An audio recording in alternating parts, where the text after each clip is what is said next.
Um, yeah, I'm about an hour away from Atlanta, but it's all good. I think on I-20 it's enough towers to for me to do have a signal. Uh, and my other iPhone, I've been on Spaces listening to him the whole way to Birmingham. It's just from Birmingham to Memphis. Like you go through unincorporated Alabama that doesn't have any towers, so it kind of dies. But if it if anything, the signal will get real low. So I just you'll know what to do. But I'm gonna wait for a couple more people to come in. This is a heavy topic. Y'all already know what's going on. I was on my way to Atlanta from Memphis and got educated on the issue with Janet Jackson. Um, I'm a little sketchy on details. I know the fundamentals. I have my opinion. I think that our sister was making a chess move.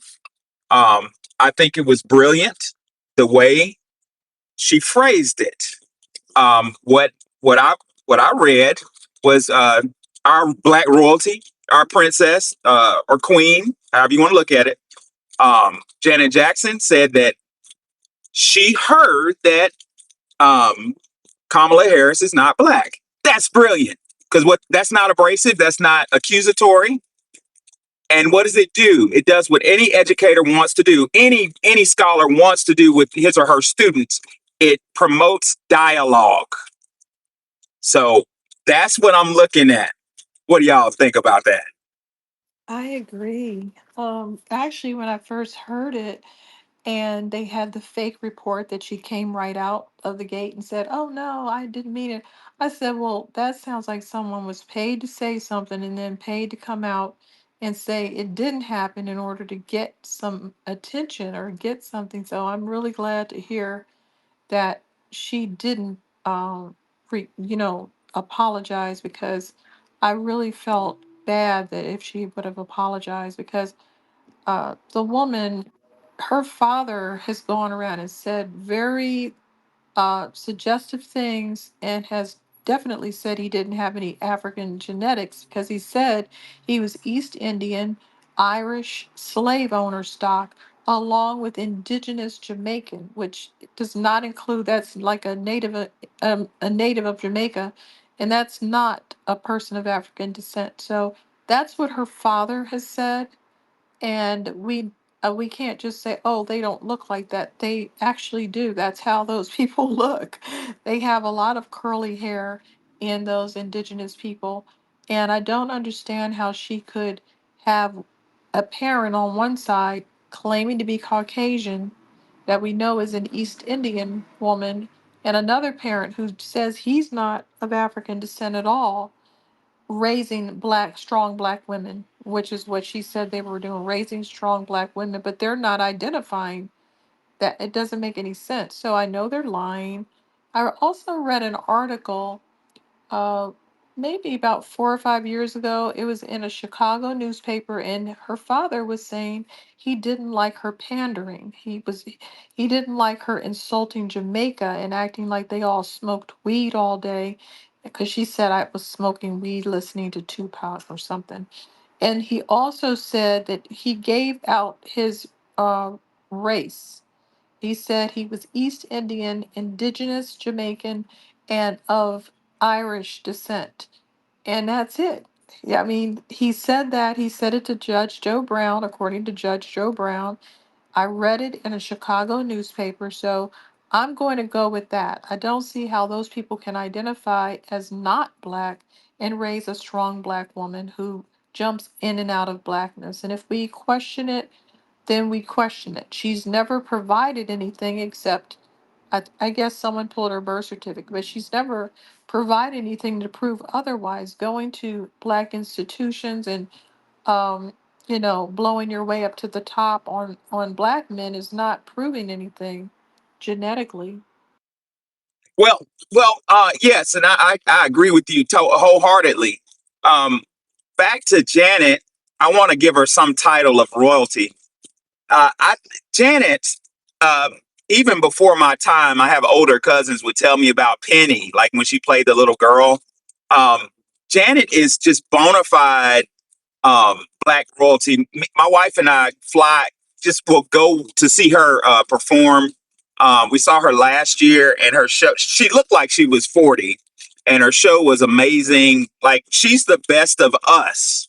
And in my view, maybe I'm doing wishful thinking, but in my view, I think that she actually respected her position as Black royalty, Black American royalty, and with her statement, she made a stand to promote dialogue. It's too close to the election, and that was too strategic to be just a little mumble.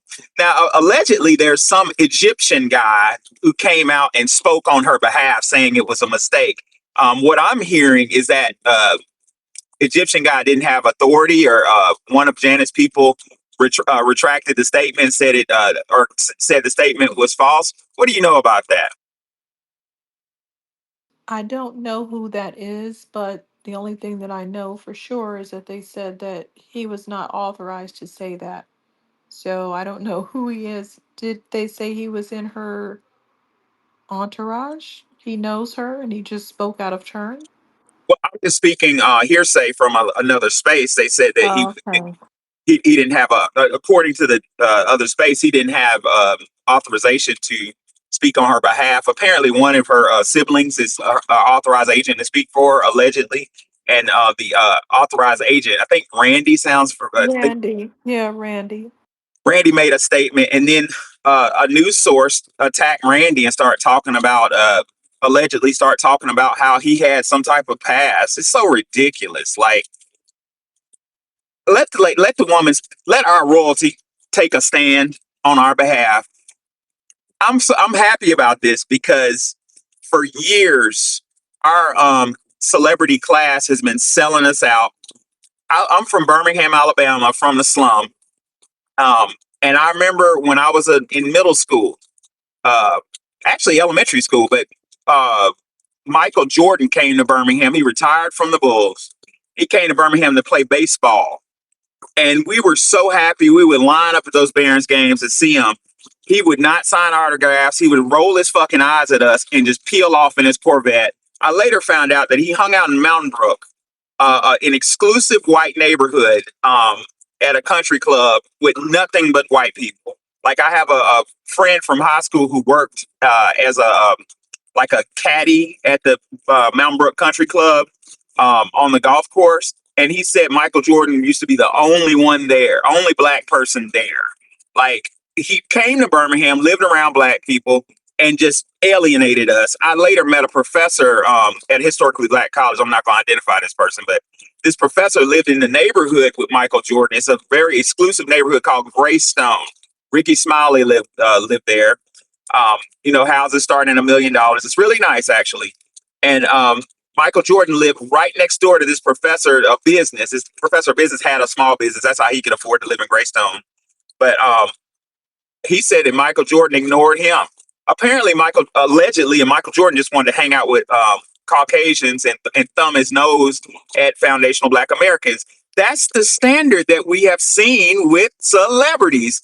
Just uh, they've been used to provide, and I'm actually going to quote Antonio Moore because I don't want to steal anybody's ideology, but um, Antonio Moore, the attorney, said decadent veil. I like that because they've been used as a smokescreen to hide how we're struggling. You know what I'm saying? Hey, I know Black American, you don't collectively, you don't have enough money to feed your kids, but look at Michael Jordan. Look at him. He's doing well. So the psychological game is for us to live vicariously through these celebrities, and I'm hope that shit is over with. Um, and I'm from my view, Janet's taking a stand. What do you think about that? I really hope that's true. I think that Kamala got away with getting out of that conversation by just saying, ignoring it when it was brought up and when someone said something about her. So I think this brings it back. And if they want to, I mean, I see how dirty the Democrats are. They're up there talking about Michael Jackson's kids and her son is half Arab.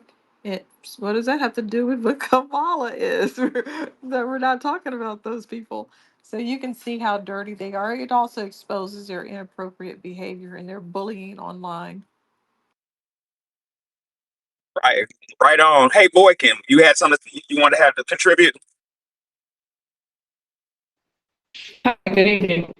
Uh, Good evening. First of all, I think this is just a general distraction because the Democrats know that Kamala is an inch. She's basically lost the election because Kamala lost her base of support among the whites. She never had any base of support from us. Flat out, when she gave those cringeworthy interviews, that was it. Uh, they tried to rehabilitate Kamala's image with Oprah, trying to use Oprah as a platform to crown black people, and then they turn around and do this to Janet Jackson. Let me tell you something. All Janet Jackson has to do is have her PR people contact Bill Inhofe, who's an entertainment attorney. And this is so over with. Okay? You don't mess with the Jacksons, as the Democrats found out when they dragged Michael through blood. They still haven't, regrouped from that. Now they get out of pocket and drag Janet on Tito. They're going low, lower than low. Okay? Tito probably hasn't been in the ground 24 hours. And he's still using any reason to go after anybody black. I didn't have any respect for the Democrats or for Harris, period. But this right here, this all-out nonsense attack on the royalty, this right here will probably end any type of credibility the Democrats ever have.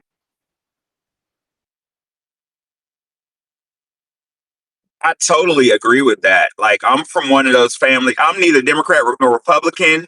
But I have very conservative views. As older I get, the more I realize that. But I'm from a family who heavily supported the Democratic. I was told that. My granddad said, bless his heart, he said, that's the Democratic Party is the party of the black man.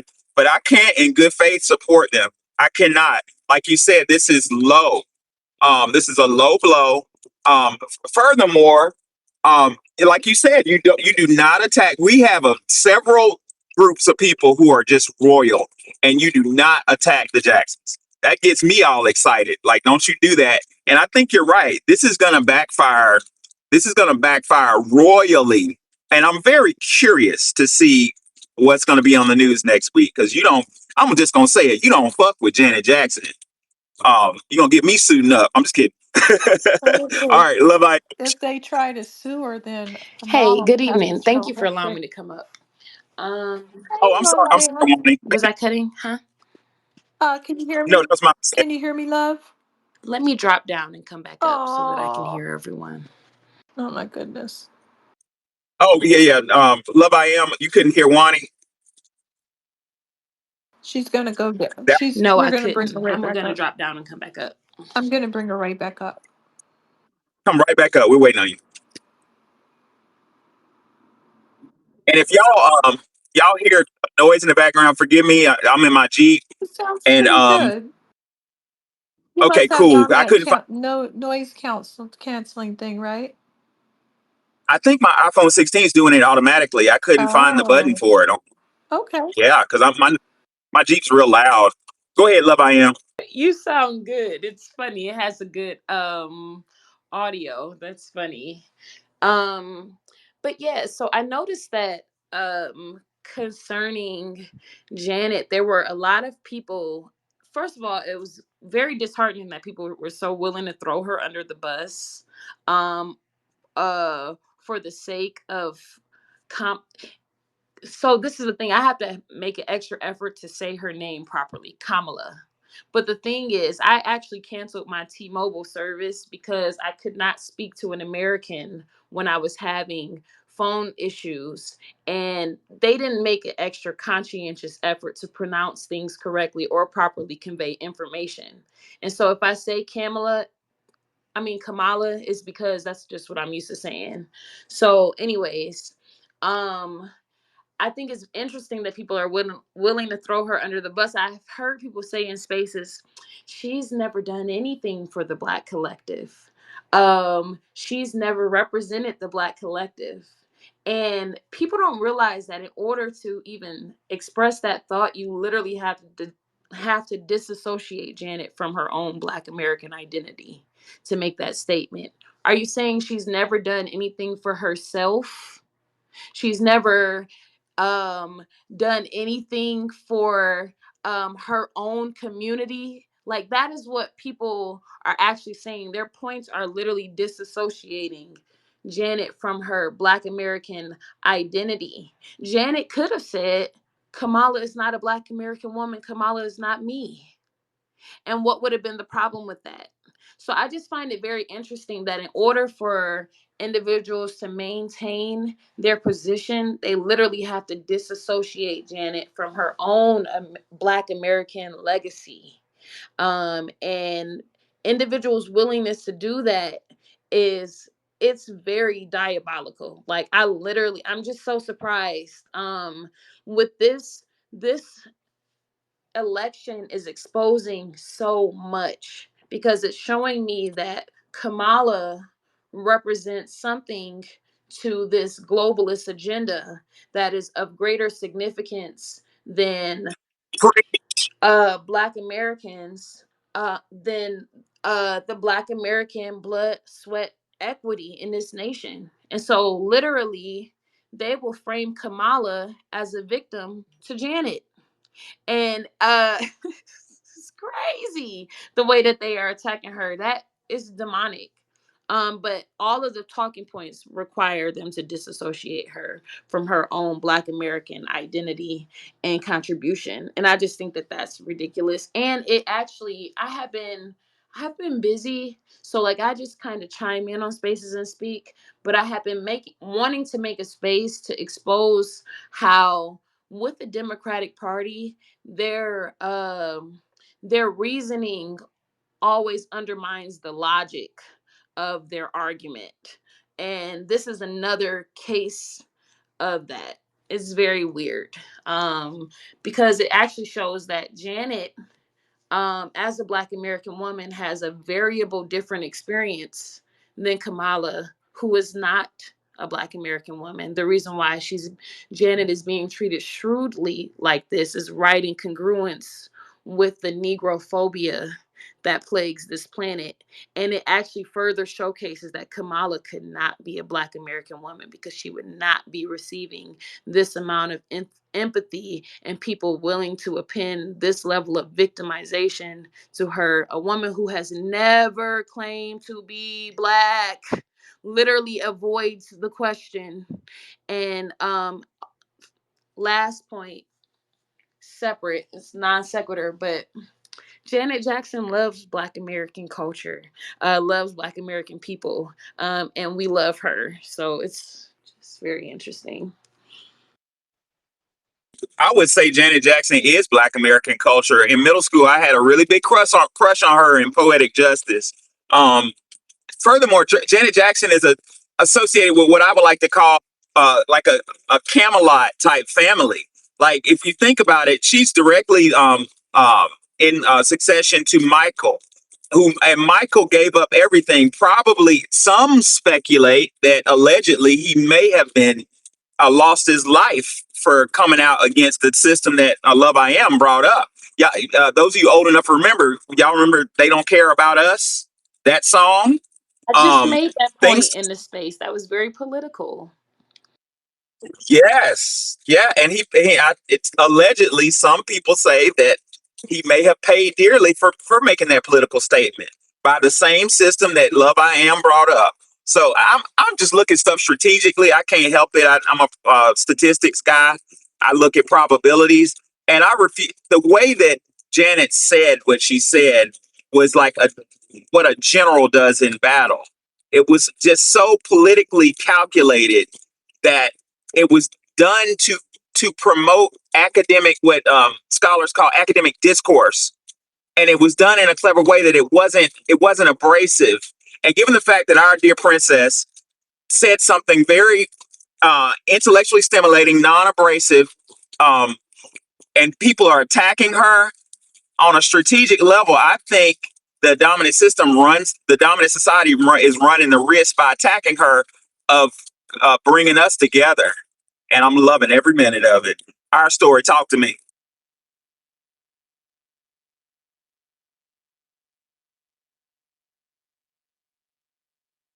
Can you hear me, our story? Our story.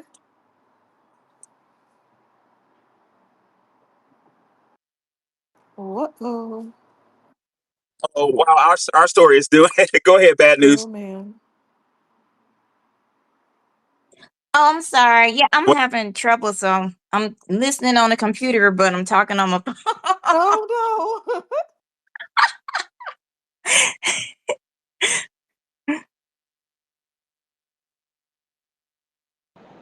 What's Okay, up, y'all? go ahead, bad news. Hey Oh, man. can y'all hear me clearly, or am I breaking Yes, up? you Oh, sound fine. oh, We great. can hear you.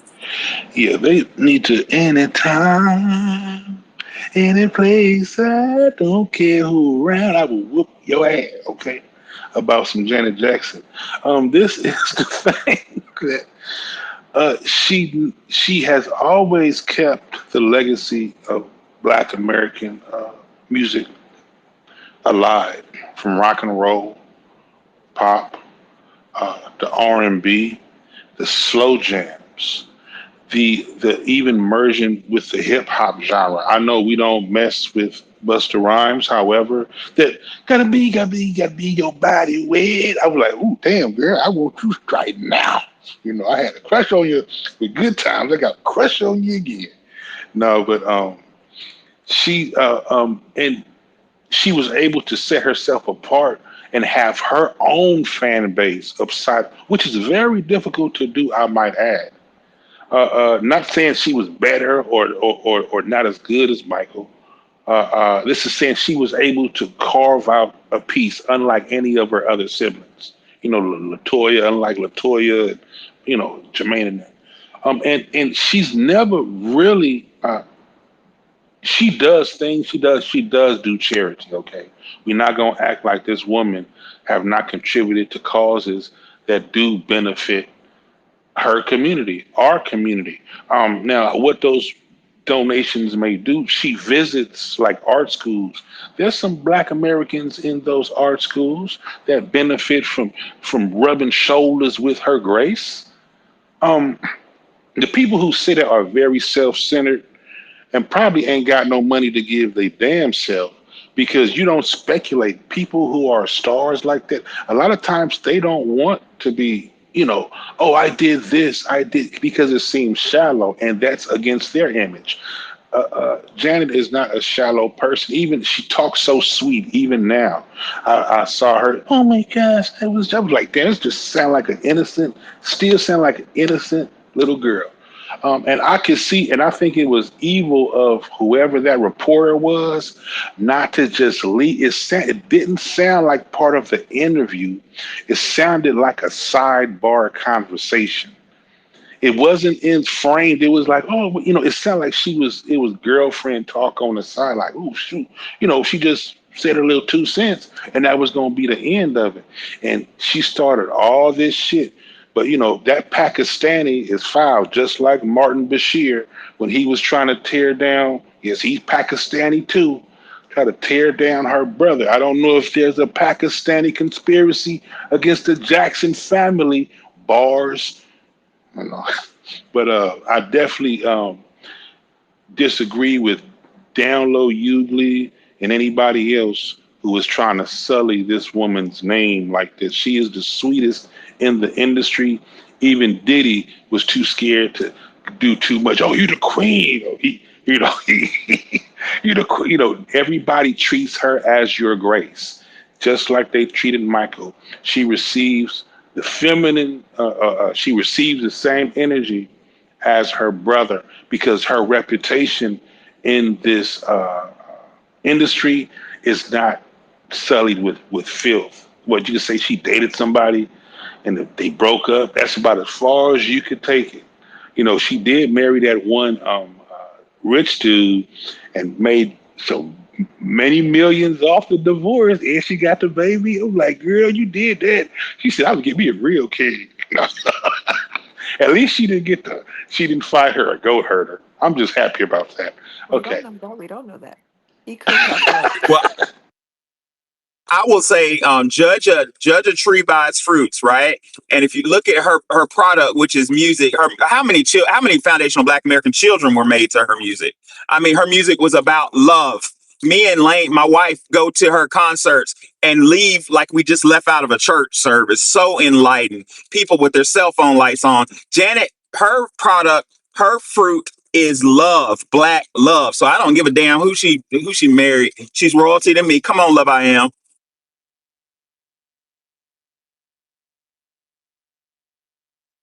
Go ahead, Wells, and while Love I Am's come back. Hi, everybody. I just wanted to remind everyone that this is not the first time that she has been publicly lynched. CBS and Viacom did a job on her after that costume mistake on the stage at the Super Bowl. Not only was it a mistake, but um, uh, it was just a malfunction of whatever was on her costume. And so, you have to be reminded that Viacom and who owns CBS, who owns a plethora of radio stations across the nation, stopped playing her music. I don't know if you guys remember that. And at the time, I think it was AOL that stopped sponsoring the halftime show behind that, making a big deal about it, as if she did that purposely. And then I don't know if you guys remember, but she was scheduled to play Lena Horne on a television biopic. And wow. Lena Horne, unfortunately, from what I understand, had requested that she be removed. I thought that was terrible because I thought she would have made a fabulous Lena Horne on film. And, I think an album was coming out soon. Just the whole picture, everything at that time about Janet Jackson, it was so unfair to her because she's always been a beacon of class. She's always been a beacon of just a demure, very sexy, talented, human being. She seems to be just fantastic as a person. She's always been measured. I remember, during Katrina, the millions of dollars that she donated. I do recall that she also was an integral part of Feeding America. She's a fantastic human being, and it was unfair what happened to her then, and she handled it with such grace. She really did.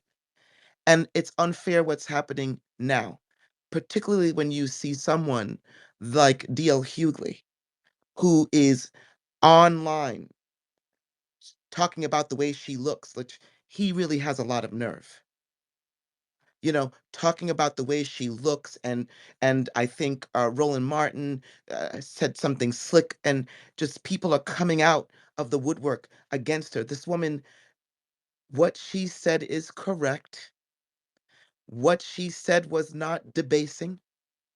What she said is a fact.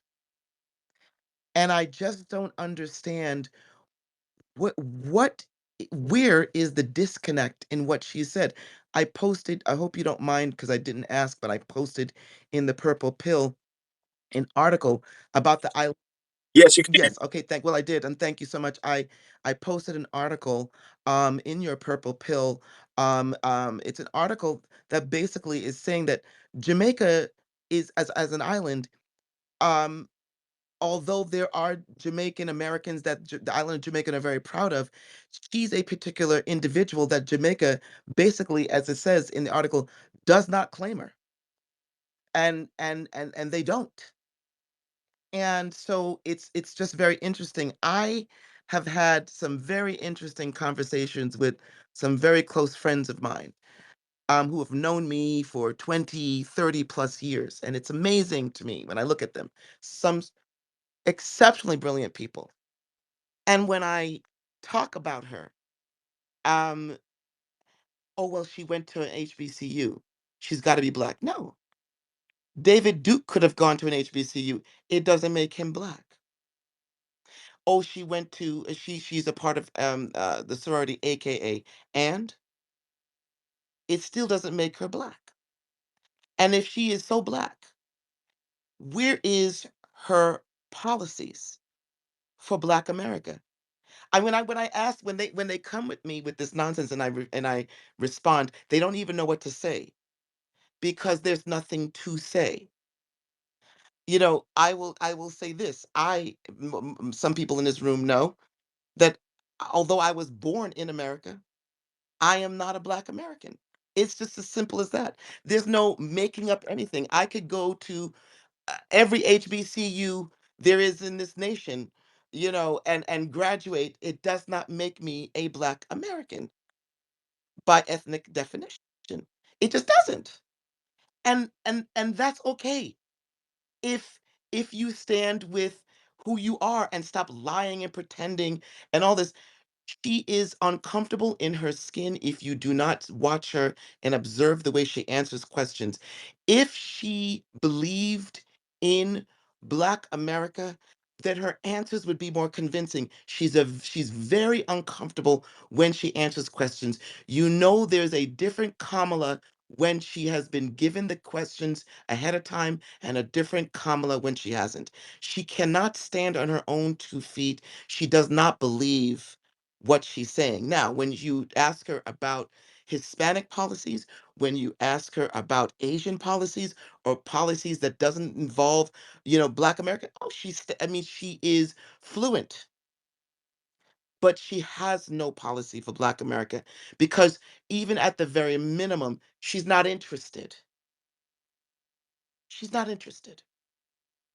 So this whole, I get so offended on how the media believes that Black America is that stupid to sit there and buy her bullshit. And I keep playing this 53-second clip of somebody who I met when I was a little girl just once, who was brilliant. Tony Brown, he's still alive. He was a preeminent, he was an esteemed journalist. And 53 seconds, 40 years ago, this man said that there is going to be a presidential election that the Democrats are going to have to lose in order to respect the power of Black voters and stop playing in Black people's faces. And I think this is the time. And I'll post that clip. But again, when you talk about Black journalists, do you notice? And I stand to be corrected. Somebody, please correct me. But I have not seen her stand on her own 2 feet with opposing maybe news like journalists like say Fox, for example. I haven't. There's one thing I always gave Pete Buttigieg, that he was always willing to speak on the opposite side. Because listen, after all, if you're going to be president of the United States, you're not going to be president of the Democratic Party of the United States. You're going to be president of the United States for everybody, right? So I've yet to see that. Number one. Number two, she is always talking about the same subjects. She's the greatest bullshit artist. I've never seen someone that can mix 10 words in different ways and it comes off like she's saying something so profound. And it's much ado about nothing.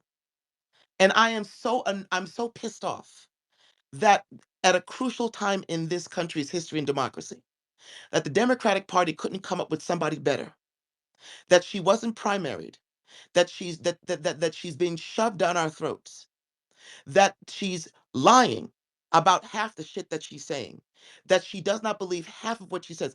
If you look at the level of the quality of journalists that she's opposite, and also Luke Campbell, what serious presidential nominee is going to sit across Luke Campbell? Luke Campbell. And if she thinks that calling out Quavo as her pretend friend, and if she thinks that shaking somebody's ass, what's her face, that whatever her name is, on stage is resonates with women like me and women like this in the room. This is a microcosm for these rooms are a microcosm of what's going on in the United States. There is a movement among Black people, and she's not it. I tell you the truth. I would have been, I would have taken a chance with a Pete Buttigieg than her, because at least he has the balls to speak to people who have opposite views instead of canceling. This is the thing that we have to stop doing. We have to stop canceling people because we have to listen to the opposing views. And if you don't believe me, look at the state of California. California is the victim of a one-party leadership for the last 35 years, and it has gotten us nowhere but 16 million Hispanics and 2.23 million Black people. And it's a subsidized state. The brains are leaving. So I thank you for allowing me to speak. I am going to post the thing, the journalists. Gone are the days of Belva Davis, Ed Gordon, Ed Bradley, Gil Noble, Max Robinson, Bernard Shaw. Those journalists are gone. She would never even be able to manage them, because these are men and women that had scholarship and journalistic integrity, and they did their homework. So I land with that. I'm going to post that in your purple room. Thank you for allowing me to speak. I'll drop down for other people. Thank you, Wells, and that was beautiful. Love I am, then Coach.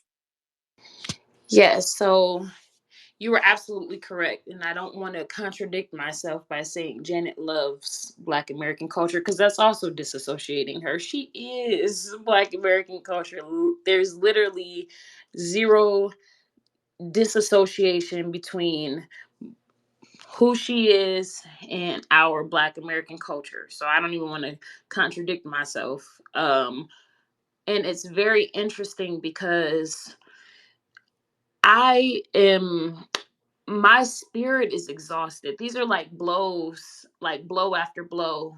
Um Janet Jackson is beloved by the ancestor, the Jackson family just in general. And it's so funny because these people should never have had this much access to us. I feel that Black Americans have we have great moral authority to redirect things here in this nation and set the record straight. We have that moral authority, and we need to lean into that, and understand our power, uh, and the fact that when we put this word out, whether we are admonishing our enemy, whether we are petitioning for our repair, whether we are advocating for ourselves and the ill treatment of our bloodline, we have the moral authority to do that. And we literally have strong, high power authority on our side. And she is beloved by our ancestor. And there's protection there. It's very interesting to me the way that our people are dealt with here. There should have been a separation. And every time I read special field orders, which I know was not um to be applicable to every group, it was for a particular Black American people in that area during that time. However, I do believe that had they been given that land, that it would have actually inspired movement to the South, where we could be amongst ourselves and retain some of our history. But my point is that it had that clause about there being no white person allowed in those areas unless it was military. And literally, my spirit is literally like, separate. We have to separate from these. Separate. It's people with a rainbow flag, white women with a rainbow flag, putting their mouth on Janet Jackson. Like, that's out of order. And that's out of order. It's out of order. Like, it's literally out of like universal order.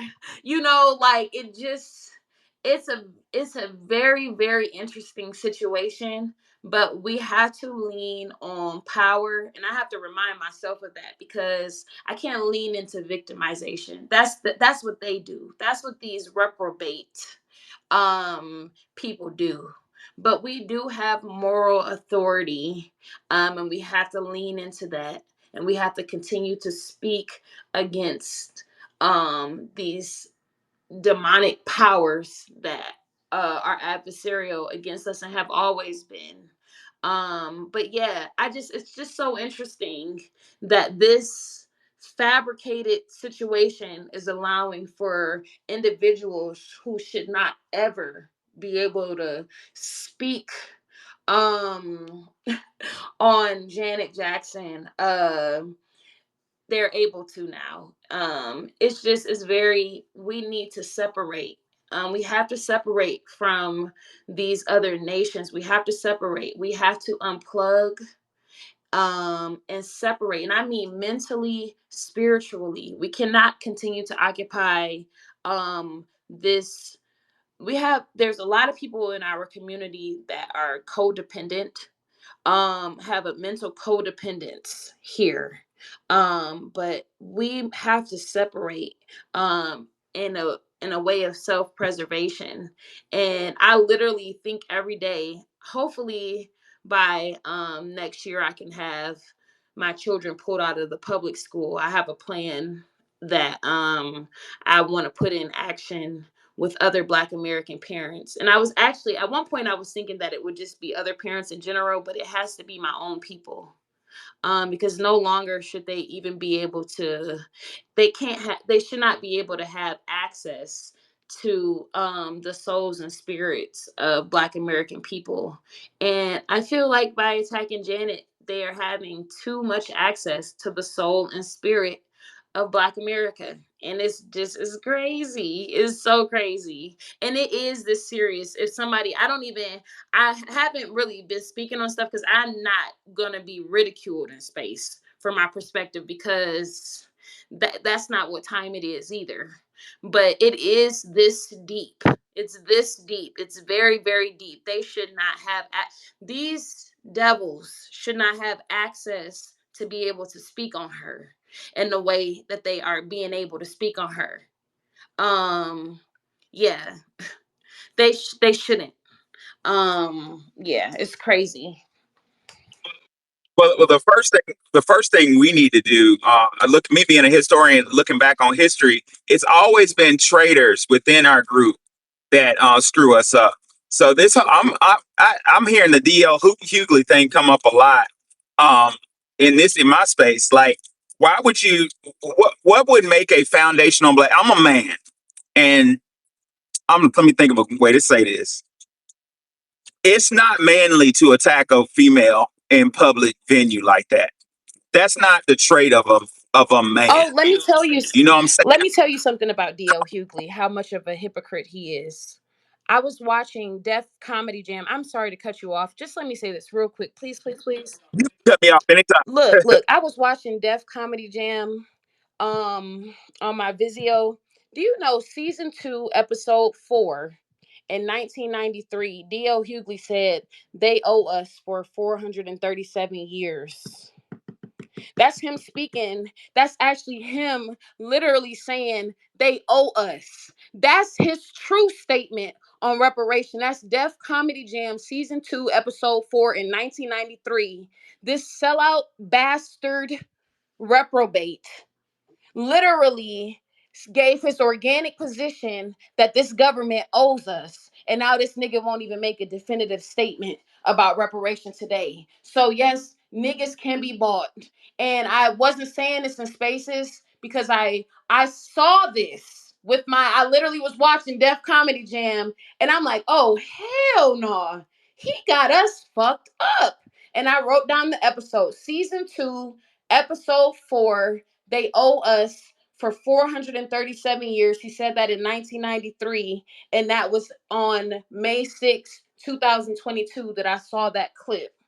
And he a hypocrite. He a sellout bastard is what he is.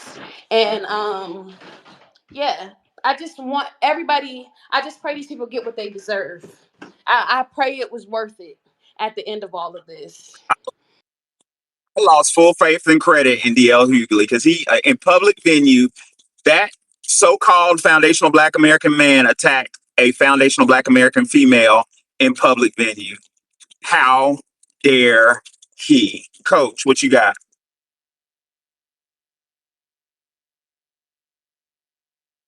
Coach. And it's like she's not allowed to have an opinion. We can have an opinion. Oh, what are we missing? Wanda, you said something earlier, maybe yesterday. Everything's blurring together with me, but you said that you reminded me that the position of the foundation,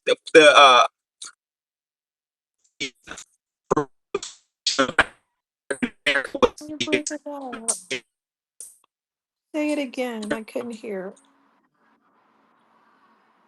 Uh-oh, it's getting broken up. I thought that was me. oh, No, who's driving? It's a little unstable. I was about to, I hate my internet. No, we all do. I don't think anyone likes it. I like to cussing out though. it's back. Yeah. The closer I get to Atlanta, the better it's going to get. But yeah, what I was saying was you reminded me that the position of the foundational Black American in America was to be a slave, right? And that ideology. Am I still breaking up? No, no, you're Okay. not. Yeah. Okay, I got a signal now. Yeah, that ideology. You put it better than me, Wani. What did you say about how we're expected to just um, help people and you know what I'm saying? Like Yeah, they we're do feel like we have to be second, like we have to wait for what we're going. We have to be the cheerleaders for everyone else. Our needs don't matter just as long as everyone else is getting their stuff, and no one else is doing that. No one else is thinking like that. No one else is putting them in their congressional black caucuses. No, in their caucuses, but they're all in the congressional black caucus. Marginalized communities and disenfranchised groups and everybody else. And it literally says things, that wording. And if you look at the other caucuses, it says Latinos and Latinos only. And I looked at quite a few of them, Native Americans and Native Americans only. And we're the only one that is supposed to scoop up the garbage. No, I don't want the garbage. Let the garbage go out on their own and talk about neighborhood cats and talk about armpits and the rest of the problems that they have. It's not our business. The NAACP should not be talking about Haitian armpits on a plane or Haitian food choices in the neighborhood. That should be done by the Haitian caucus and their groups. Stop using up our energy and burning up our resources. Thank you very much. well, I teach two sections of constitutional of the Constitution, and I was reminded the other day by one of my students that the three-fifths compromise in the Constitution, Black Americans being only three-fifths a human being, it was done so we could be used by white slave owners to with respect to voting. It was for our. Mm. I was like, oh shit, Wow. that's why the Democratic Party's turning on us is because they just expected to use us like the three-fifth Hmm. fucking compromise. Hmm. Nothing changed. And when we start backing up, I mean, I wish everyone could enjoy that post that someone posted, and it showed a voting card and all the cursing that we were being cursed out on the voting card. That was really funny. And it's true. They really believe that we owe them a vote. And they believe that we should sit back and say, oh, well, isn't it great that the Asian people got a hate crime bill? That's nice. Oh, isn't it nice that Hispanics are doing this? And isn't it nice people are getting $5,000 a month to pay their bills? Isn't this? They really think we're going to sit there and do it. And oh, no, we're not. I'd rather sit on the couch than vote for the Democrat. First off, I'm not voting for Democrats at all. It's between the couch or Republicans. I'll decide. That's why there's a curtain up. It's private. I'll decide what I do, but it will not be for a Democrat ever again. Never again. They've gone off the edge. Well, they've always been off the edge. And I'm in my Jeep. I don't have the scholarship available, but I'll just paraphrase best I can. Basically, what happened in after the emancipation, Andrew Johnson, who was a Dixiecrat, that became the Democratic Party, who fucking hated us. Was reversing every law, every bill that Lincoln was forced to. Lincoln hated us too, but Lincoln was forced to give us emancipation, forced to give us Special Field Order 15 that our sister Love I Am was talking about earlier, forced to do several things. Allegedly, Andrew Johnson was allegedly involved in the assassination of Lincoln. And once he got in office, he started reversing shit at light speed. So our ancestors, without a fucking college degree, without a fancy group to put on a jacket and show some letters, got together and said, fuck him, we're going to get rid of his ass, and voted in General Ulysses S. Grant. Why? Because Ulysses S. Grant was rumored as having a best friend that was black and having a crush on a black person. And number two, most importantly, he was a fallout alcoholic, and our ancestors knew we could use him to get shit done, including but not limited to the Reconstruction, which he did. Right. So Ulysses S. Grant, a Republican, got us the biggest gains we have ever got in this country. What happened was years later, at the top of our growth, Woodrow Wilson, a Democrat, came in under the guise of, I'm going to help the black people. I know the colors. And we trusted him. But who led us to him? Who led us to drink out of that fucking filthy pool? It was none other than W.E. Du Bois, that day's D.L. Hughley, who led us to the Democratic Party. And once we voted him in, our votes put him over the top. Once we voted, got him in the office, he introduced all that, the fucking Great Migration. He unleashed such a voracious, aggressive movement of Jim Crow on us that we said, fuck this, and moved to. It's why I got family members in Chicago and Detroit, because we just said, a lot of us said, fuck it, we're out of here. I'm not going to die in Alabama. I'm not going to die in Mississippi, Louisiana, and South Carolina, North Carolina. That was Woodrow Wilson, a Democrat. Woodrow Wilson created the rhetoric of I love the black people. Let me shuck and jive and twerk with you so you can get my vote. I think we're just now becoming awake to that. And I'm grateful that we are. Coach, come on with it.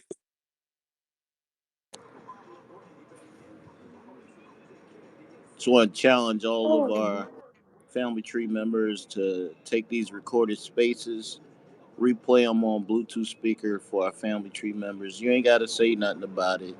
They can't unhear what they heard. Just like we heard what we heard, a lot of us resist. I'm going to speak for myself. I resisted information when I first heard it, like with fucking venom, because of the indoctrination of skin color is a unifier, which is false. And we got a proof of concept on the continent of Africa. If they all don't unify based on skin color, what the fuck do you think we need to be doing? They a bunch of dead weight. But I'm glad our ancestors left us all these pieces to this puzzle, because we can see now. We can really see. And if we all go back over, rewind our own individual lives, life experiences, that led us to this moment right now, we don't have no regret. Nobody fucking weaponize what you was doing prior to you got this information. We're updating our information in real fucking time. Don't tell me what I said last week that I'm saying something different this week. Well, motherfucker, I ain't had the information I got this week, last week that I got this week. And it's just pretty awesome that we're not doing anything new, y'all. That's why my mind's in the 1800s. I know I'm in 2024. Our family tree always advocated for us and others. You can't be made ashamed that you're a progeny, a descendant of those who were enslaved in this American chattel enslavement wealth enterprise, and you they progeny. We're still on the same soil and we not in chains. Think about that shit. They know what the fuck we made of. We have home soil advantage. And something you said earlier, and I've heard it several times, but I'm really going to dive into this meritorious manumission because through my research, we have those who've been selling us out forever, and we have to come to the realization of that and stop saying uh, vague shit like I don't know why they acting like that. I guarantee you, we start digging in these motherfucking family trees and find out how they got what they got, we gonna find out these motherfuckers been selling our people out. They didn't call it the talented 100. They called that shit the talented 10. I mean, we don't fuck with the rest of you. If you ain't on our team, and see, I look at everything like how I coach football. You got offense, defense, special teams, coaching staffs, coordinators, head coach, position coaches, front office. There's no fucking way that our team is going to give the opposing team our playbook on what the fuck we running. See, opposition is good. Opposition lets you know that you're going in the righteous, accurate direction. If you don't run into no opposition, stop, look around. You might be going into a fucking trap. What was the old saying? If it's too good to be true, shit. So don't be surprised when you see somebody that you held in high esteem uh, compromise their own individual core values for the collective. Motherfuckers is out here wanting fame, money, dick, pussy, but like whatever your vice is, you better find out what the fuck your vice is. Cause the pressure coming. The heat getting ready to get turned the fuck up. We've been studied. They know who, how, what, when, where. All right, if we okay, they like exotic women. Okay, Charles. Just make sure we get some exotics to be in that yeah. Oh, he like money. Whatever the fuck your vice is. See, last summer was the perfect opportunity for them to take me the fuck out, y'all. I'm gonna tell you, me, I had a tsunami economic fucking disaster in my own personal life, and I'm still here. That they should have shot they motherfucking shot last summer. Like I came through that. Listen, y'all, we've been battle tested. Just look over your own individual life. You come through some fucking battles. You're going through something right now. But see, my inspiration is like our ancestors' inspiration. We were their inspiration, y'all. They seen us on these apps. They still see us. They speak through us. We are our ancestors. My inspiration is the generation I won't see on this side. Me personally, I don't care if I see a penny of reparative justice claim.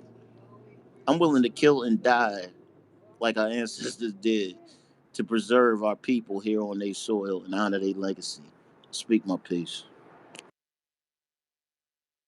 Yeah, yeah, Coach. I want to say one thing, and we're gonna go to Boykin. Um, this attack on Janet Jackson, I went in deep thought on it. It's a spiritual attack because Janet Jackson has been been one of our main spiritual representatives. When you think of all the artists, both male and female, but particularly from her era, female artists that were spreading debauchery, she was what Tariq Nasheed called the balance element. She brought purity, um, and cohesion to our culture. So that, in my opinion, is why she's been such a focal point of attack. She's anti debauchery. So the system has to reveal her naked, have to show her body. See, like it's almost like, see, she's debaucherous. Look at her, she's naked up there. But the good thing, the silver lining in this whole issue is this shit is like truth serum. Just like when her clothes were exposed years ago, who was exposed? Justin Timberlake's ass. Because he came Mhm. out and said, "Oh, I was appalled." I was like, "Okay, now, oh, I thought you was cool with the brothers. I got your fucking number now. So let's just sit back and watch at the exposure, and let's not forget, my lovely Black Americans. Boykin, let's do this." Hey, I want to say this. D.L. Hughley's.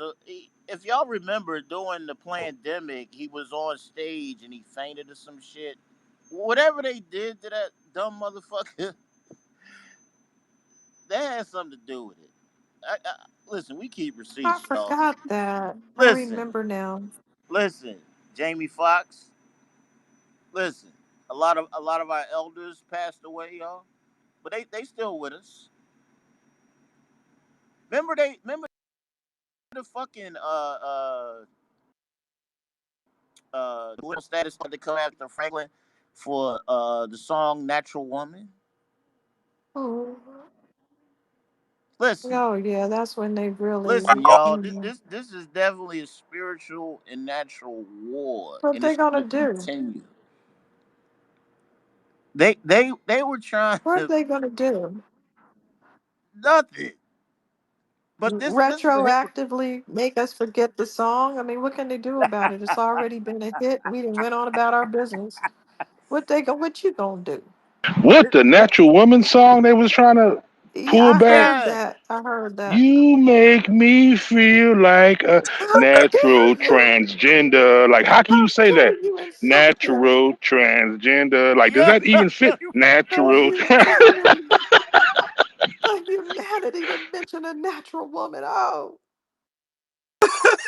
That reminds me, earlier today in another room, a re-up said some shit to have me rolling. He said, if you call me cisgender, I'm gonna report you for hate speech.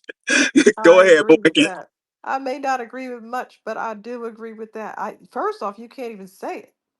I immediately see red. So please, I don't do any pronouns or nothing, man and woman, until further notice. I'm just a noun.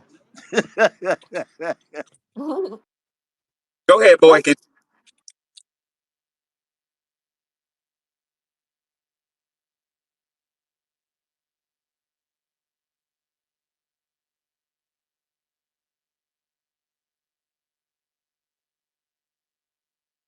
thank y'all.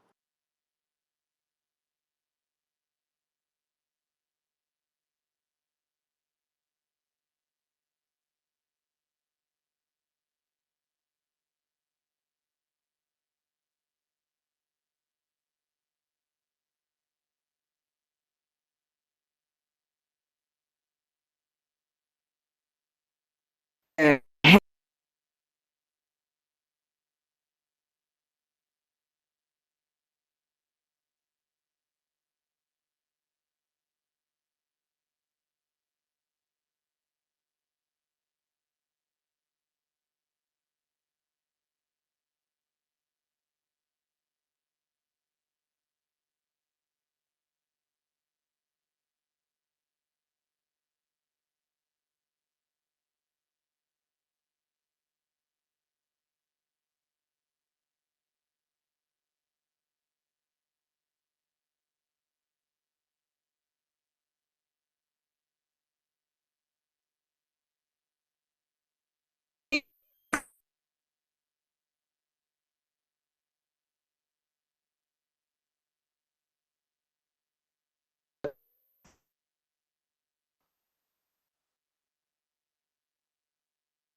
what's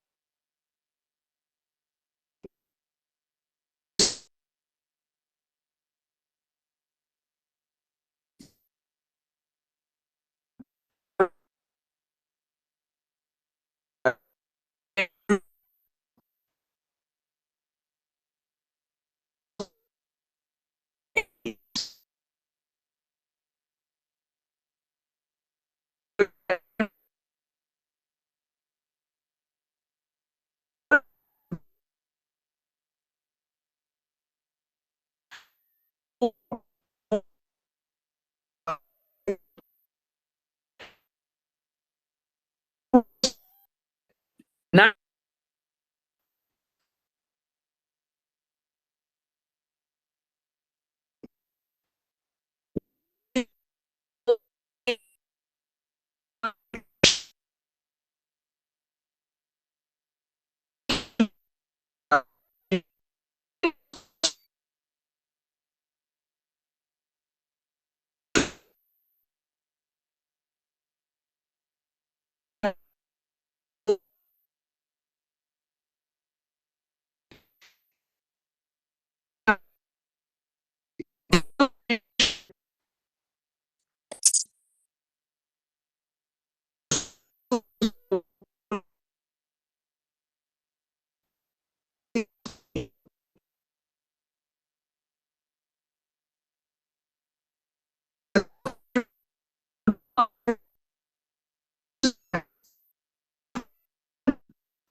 Yeah, and I want to remind the room that Monique got in DL Hughley's ass in Detroit.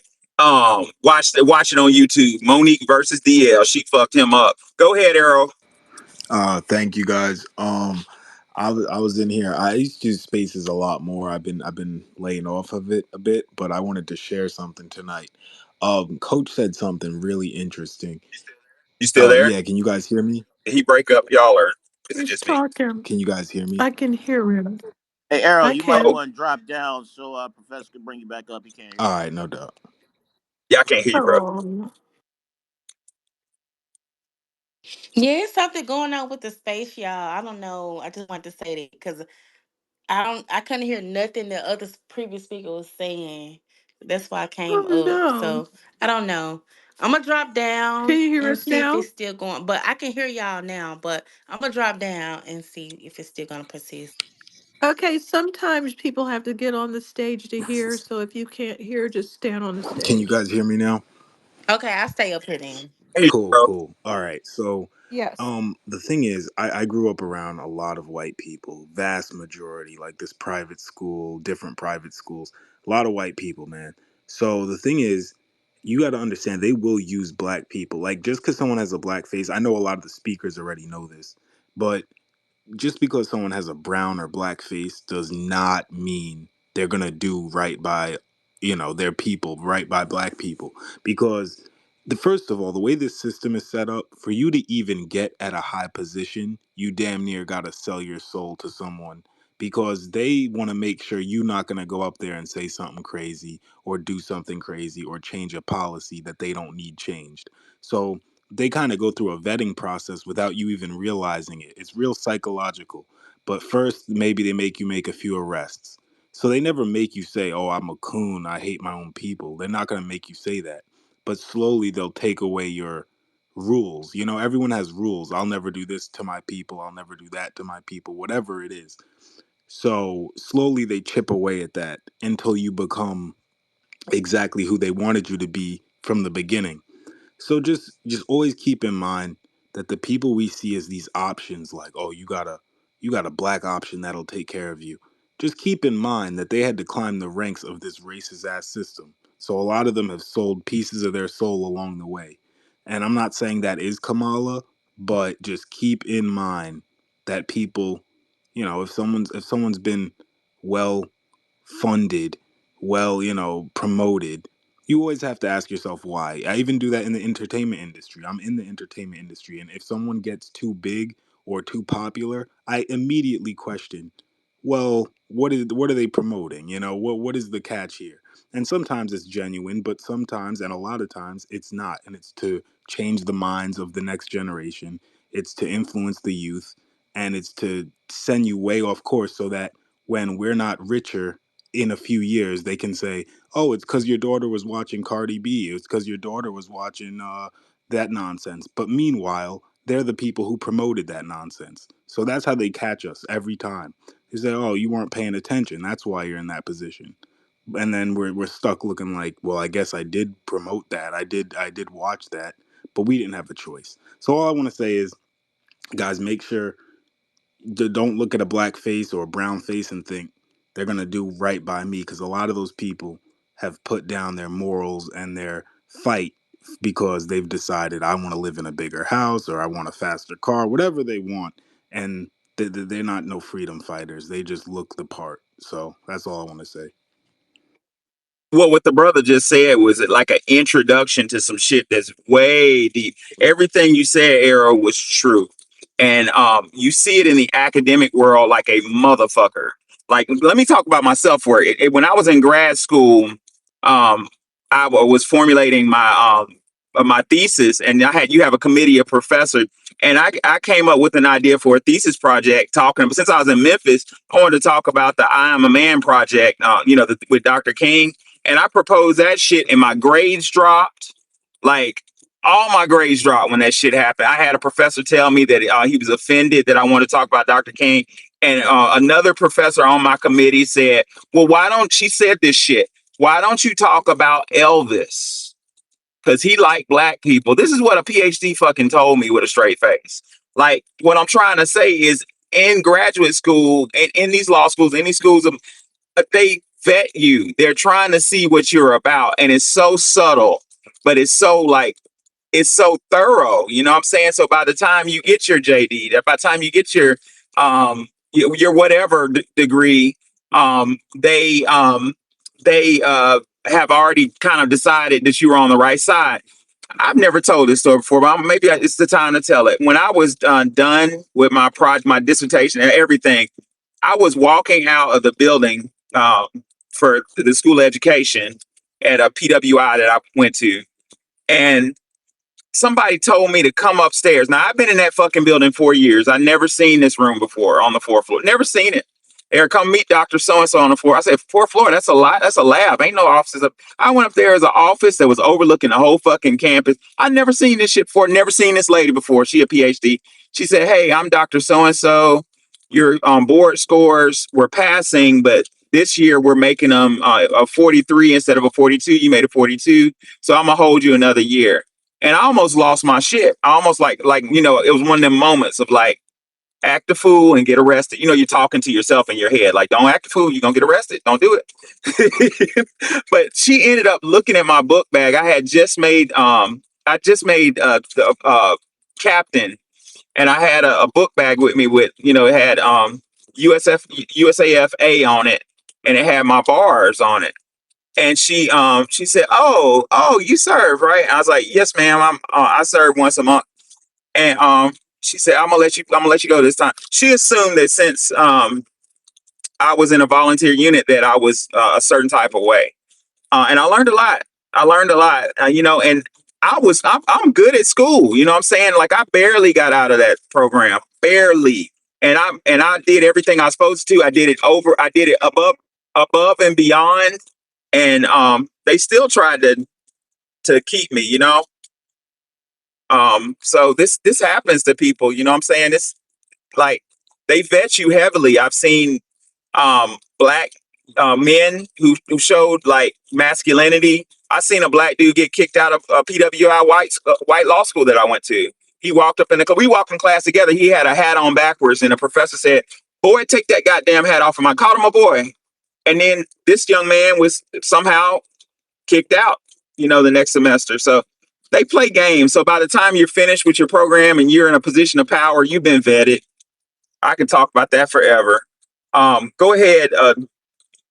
The great. What's going on, family?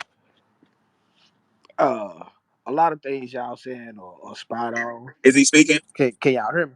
Yes, I can hear him. Uh, You Wow. can. I can drop down Oh, goodness. and get back up. Yeah, they messing with this place. This app is really, really acting stupid. Y'all know as Hold on. foreigners work on these apps, right? We do know Mm-hmm. Where did that. he So, go? yeah, that's our opposition. Opposition good, though. They Yep, can't it's all stop it. foreigners, Indians and stuff. They don't like anything we say or do. They can't stop it, though. I was just at a youth football game yesterday, and the ancestors let me know not to overdose our people. Uh, hey, y'all, we've spent, though, I've calculated the hours. We have spent over 10,000 educational hours on our lineage's history from 1776 in real time 2024. I've never spent Yeah. that much time studying and researching any fucking thing in my life. And it could be overwhelming when you're sharing this information because we're in these spaces and a lot of us have met each other offline in person. So the the thing is, a lot of our people know this. They just don't have all the information. So we give them a little here, a little there. And that's how we communicate information. Because the one brother was like, "Well, how you know all this?" I said, "Man, I met some incredible people in 2020 on an app called Clubhouse, which I didn't even get on for none of this of our lineage around the country, and we're building a collective." And we're doing what our ancestors did, advocating for our people specifically. We done helped everybody around the world, and motherfuckers get here and act like we ain't did shit for them. And because we don't have in our epigenetics to be bragging about what the fuck we did or who we did it for. We don't play that shit. But we've been put in a position that we've been challenged. See, we don't mind challenge because we challenge our own individual greatness every fucking day. We don't have to look over somebody else's paper and shit and cheat. It's in our epigenetics. We've been culturally trained to study 3 and 4 times fucking harder than our opposition. That's in us. And And now we know why. it made us stronger. It made us stronger. Go ahead, the great. I'll be quick. But like I was gonna say, we have to remember that they using every side out that they done came up with against us. Uh Jazz, even though it was considered devil music to white people, they used that as the first uh in in our NOG network to bring people to America during the Cold War. Louis Armstrong, that's what brought about the Pan Africanism to a global stage. Until then, we were still thinking about ourselves and just trying to get what was owed to us. And now that we starting to get back to the mind frame of Malcolm X and them be pre going to Africa and after a combination with the after the Africa when he was down to the non-violence, just self-defense part. This is the mindset that they trying to prevent us from being, the togetherness and just self-defense, and actually using law the way it's supposed to be used for our favor. uh I feel like we should examine the Plessy versus Ferguson case in a separate but equal. uh when during the time when Booker T. Washington capitalized the Negro, uh he was trying to let people know that it's a must that we have to be separate because of all the trauma and things that we've been through when it comes down to slavery, and being the only group of people going through this type of slavery that we went through. Because it wasn't only just slavery where they forced us to work. We was actually the capital of America and the capital of the world, kind of like oil and gold is today. Can you say that again for the people in the back when they talking about fucking capitalism, Yeah, please? we didn't come over here freely. We wasn't indentured servants like they trying to make us seem like we was migrants or immigrants like these people coming over here today. We was actual the capital of America. Without us, it wouldn't be no America, because we the ones that knew where all the resources was, even though they try to say it was the Native Americans, but we was the ones growing the plants. Well, let me stop you right quick because you said something real important. I don't want it to get glossed over. He talked about Booker T. Washington, who is not celebrated. They make Booker T. Washington out to be, history makes him out to be A goon. a Uncle Ruckus. Yeah, and it makes well, anyway, it makes W. Du Bois look like a hero. It was a reverse. Booker T. Washington, who was mixed, yeah, his mother was raped. Similar story to mine. His mother was raped by a slave master. Mother was a cook. Um, he went to where they sent mixed children to Howard University. That they see that legacy. Howard was a school made for the children, the fucking what do you call them? Like the love children of like slave masters with their help. And Hampton had similar origins. So he went to Hampton, and Booker T despised like that whole elite Negroism, even though he was in a fraternity. But Booker T ended up coming up with a plan. He said, you know what? We don't got time for this elitism. Hampton was elite then, it's elite now. He said, you know what? I'm gonna found my own fucking university based upon us. We're gonna build it from the ground up. His story is so beautiful. Booker T came up with a concept called industrial education, where he said, you know, fuck all these law degrees and medical degrees. First, we're gonna build money in the neighborhood. Every child needs a trade, which is what the fuck we need right now.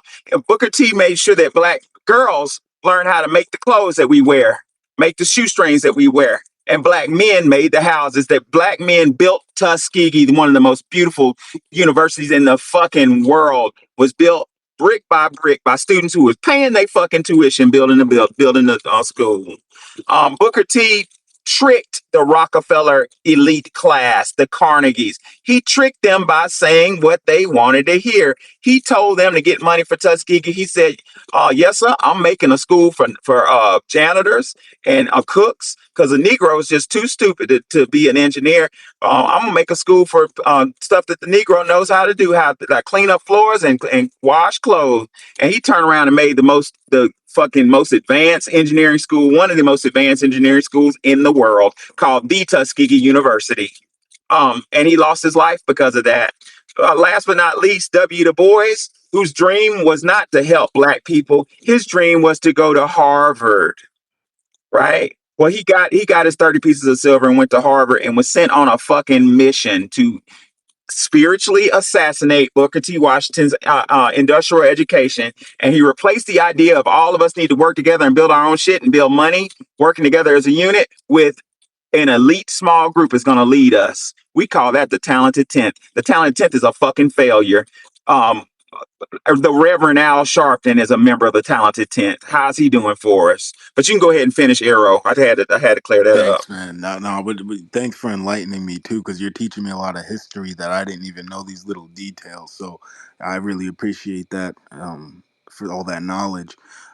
Also, though, just to show how much they need to use black people as tools, I don't know how, like, when it became illegal, not illegal, but wrong to say it on Twitter, but you can't say the word coon anymore.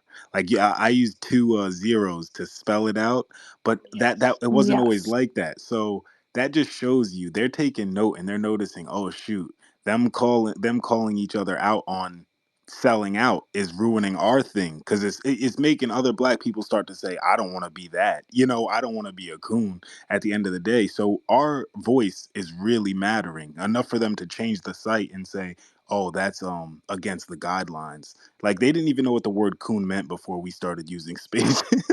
So it's No, just they funny. literally made that a rule, and it was new a few couple years ago. I lost an account because of that word, and the guy literally let a white woman call him a monkey, and he shook his head and said, "Yeah, they were on the news." She goes, "You look just like this monkey," and he was like, "Yeah, I do." Like, no, you don't. What is wrong with you? You don't look like that monkey. But he just agreed with the lady he was on the news with. I mean, I was like, "You're a coon," and everyone was saying And that. that's another. And I'm gonna let you go, Coach. But that's another problem with poverty too, because people will sell their soul for $100 because they're so broke. But that's not their fault. That's the system. They want to keep us broke so that I don't gotta pay you a lot to sell your soul. $1,000 and you're ready to go. So that we really need some land and some communication with each other that isn't money based. We need to really build, exchange skills, exchange knowledge in the physical too, not just online.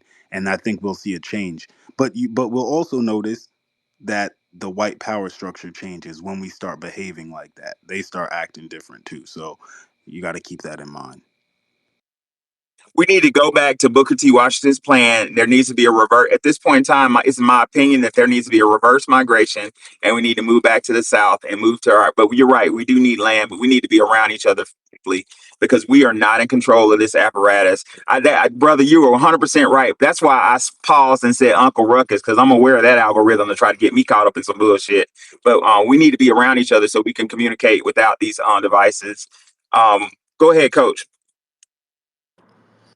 Yeah, I just want to make sure that we accurate. Being poor, because we I grew up poor, not poor, is not a incentive for you to sell your people out. You got wealthy. Listen, y'all, we got motherfuckers in our family tree eat caviar every motherfucking day. They be come across my algorithm. I don't even follow these motherfuckers on Instagram. I ain't even know some of the shit. They got polo clubs. Like, listen. So we can't say just poor people selling us out. We got motherfuckers that's willing to vote for DEI. Cause see, they done built they little empire around the shit, so that they can go back to their old neighborhoods and brag and drive their motherfucking S550 Benzes and say what they got. And see, you can get what I got. All you gotta do is vote for this because I got the DEI. Well, fuck your DEI.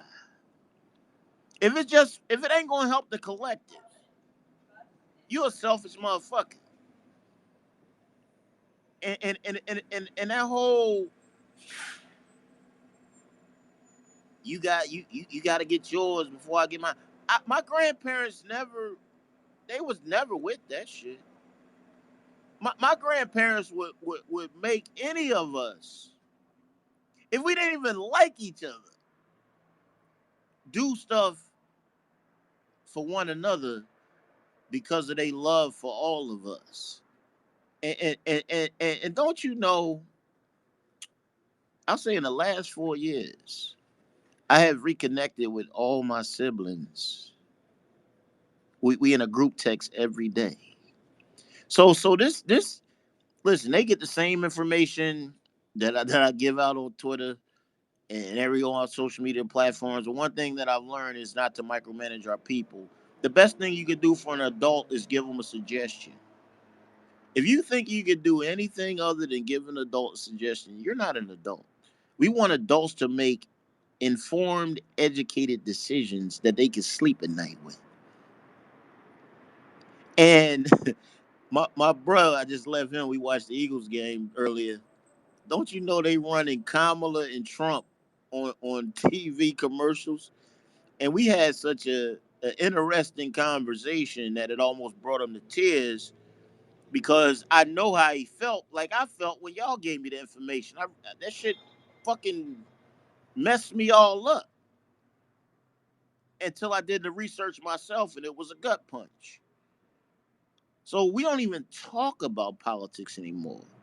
However, I'm able to, thanks to being around y'all, we sharpen in our skills. I can add politics in everything.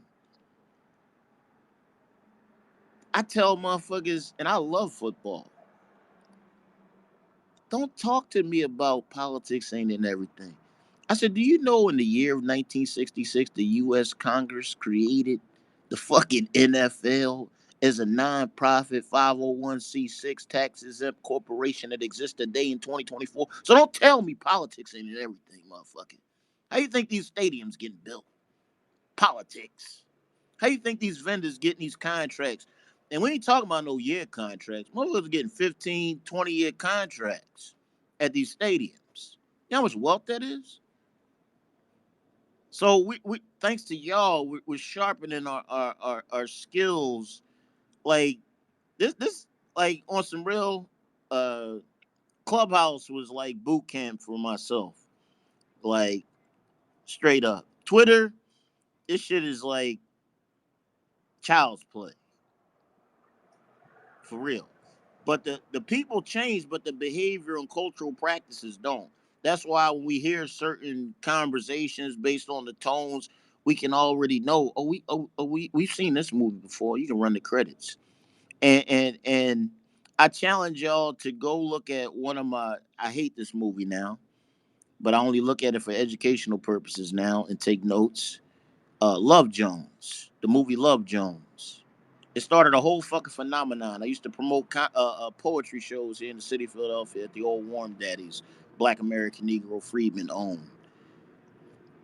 That movie got so much of not our culture in the shit is crazy. Go back and look at it and take notes and pause it. You gonna see. Even in the beginning when Darius was on stage talking about a Jones for Nina. When he said, fuck your man, Slim, I ain't worrying about him. Wait a minute. That ain't our culture. We honor matrimony and relationships around here. Once we Coach, find out somebody's taken, you touching on we step something. off. You touching on something, What you brother. want to say? Guys, I went to grad school. My wife went to medical school in Memphis, and I I had just I was just done with law school, couldn't find a job because of racism at law firms. So I'd say I didn't like working in a corporate world. So I said, fuck it. My wife was like, you know what? Go back to school. So I went back to grad school, and anyway, I was gonna major in education, but education was so full of shit. The classes were like useless. I was like, man, this ain't even don't even make sense. So I ended up, by the luck of the draw, or I think God had something to do with it. I migrated to one of my education professors that taught the psychology, educational psych, ed psych. So I ended up just doing ed psych instead. Never in my life did I take a psychology course. I got away. I got around it in undergrad by taking sociology, because I thought psychology was crazy. I was like, that's about crazy people, isn't it? Well, I ended up majoring in educational psych in grad school, and man, it opened my eyes to what Coach was talking about. Ladies and gentlemen, the average person, including myself, who's slightly above average intelligence, the average person does not realize how manipulated we are. He made me think of that when he talked about Love Jones. There's something called extrinsic motivation. So motivationary factors. There's a whole class on motivational psychology. What makes people do the things they do? This is a science, people. And Love Jones is a extrinsic motivationary factor. It's telling kids, okay, the objective is love, right? That's basic human necessity. If you look at Maslow's hierarchy of needs, we all want intimacy. We want sex. We want love. We want a family. That's not a want. That's a fucking need. So Love Jones poisoned me because that was from my childhood. That poisoned a lot of us into thinking that we were what we weren't based on extrinsic motivation. What does that mean? That means, okay, I want a girl. I want a pretty little chocolate girl. How do I get her? Well, if you're going to get a girl, you need to act like this. The movie does that. It teaches you need to act like this. And like Coach said, it's teaching you to act outside your fucking culture. That's not a mistake. Let me give you one more example that I studied for, I wrote in a congressional study during my last professor in adminship, extrinsic motivational study. I studied Michael Jordan. Michael Jordan and the sad thing is his arrogant, dumb ass probably didn't even know he was being used as a extrinsic motivational factor. They used him. The system used Michael Jordan to make a whole bunch of black boys, including me, think that I don't want to be a businessman. I want to be a fucking athlete. I want to be like Mike. That's fucking brainwashed. You know how many dudes, including me in high school, wrote letters to our teachers saying I want to be in the NBA. They use extrinsic motivation through visuals, showing him soaring through the air, showing you Michael Jordan. I'm up at fucking 4 a.m. with my mama trying to buy some Jordans, which I hang out on my front porch for a second. They get stolen because everybody else wants them. We want to be like Mike. Well, how about let's be successful? We're being brainwashed, people, and that needs to be addressed. Thank you for bringing that up, Coach. Yeah, and for instance, like I'm glad I'm calling it a paradigm revelation of our family tree lineage. Uh, what's happening now across the country and our people wherever they at on this planet. We have people of our ethnic lineage, our family tree in every profession, y'all. And you could tell us on whatever we doing. We just got a little bit more sauce.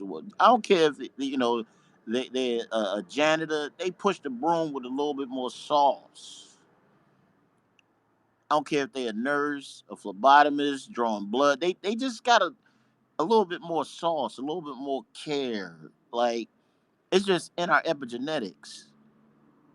And like you said, that extrinsic motivation, Extrinsic, yeah, X. extrinsic. Mm-hmm. Listen, that shit is so real, bruh. Y'all remember poetry was a phenomenon. We've always done poetry, but that movie put that shit on steroids. Like, and we thought that, oh, she got a wedding ring on. That don't mean nothing. And fortunately, I've been divorced twice. I was married at the time. I got married at 21, and my first marriage, and she I only married black American women. For one, my stomach always dictated to the women I was involved in. Like I'm over 200 pounds, so it was never like it was like, yo, you gotta cook like my mom. Like one of my favorite meals is baked macaroni and cheese, greens, baked chicken, cornbread, and I don't want to come home and you got a head of lettuce talking about, oh, these the greens, or talking about washing them in a fucking bathtub. That's What's wrong why with pushing him in the bathtub? I know. That's why I know a lot of these. They have to promote this shit like we're marrying outside our family tree lineage. They got to promote it so heavy on fucking TV and film, advertisement, marketing. Like if it was really real, you wouldn't have to promote it that hard. The numbers Right. don't say that. Exactly. The That shit numbers, ain't real. the numbers Like are solid. The numbers yeah, these are solid. yeah Let me these give some. athletes. Let me give some statistics on becoming an athlete. So basketball, they were pushing that. I want to be like Mike.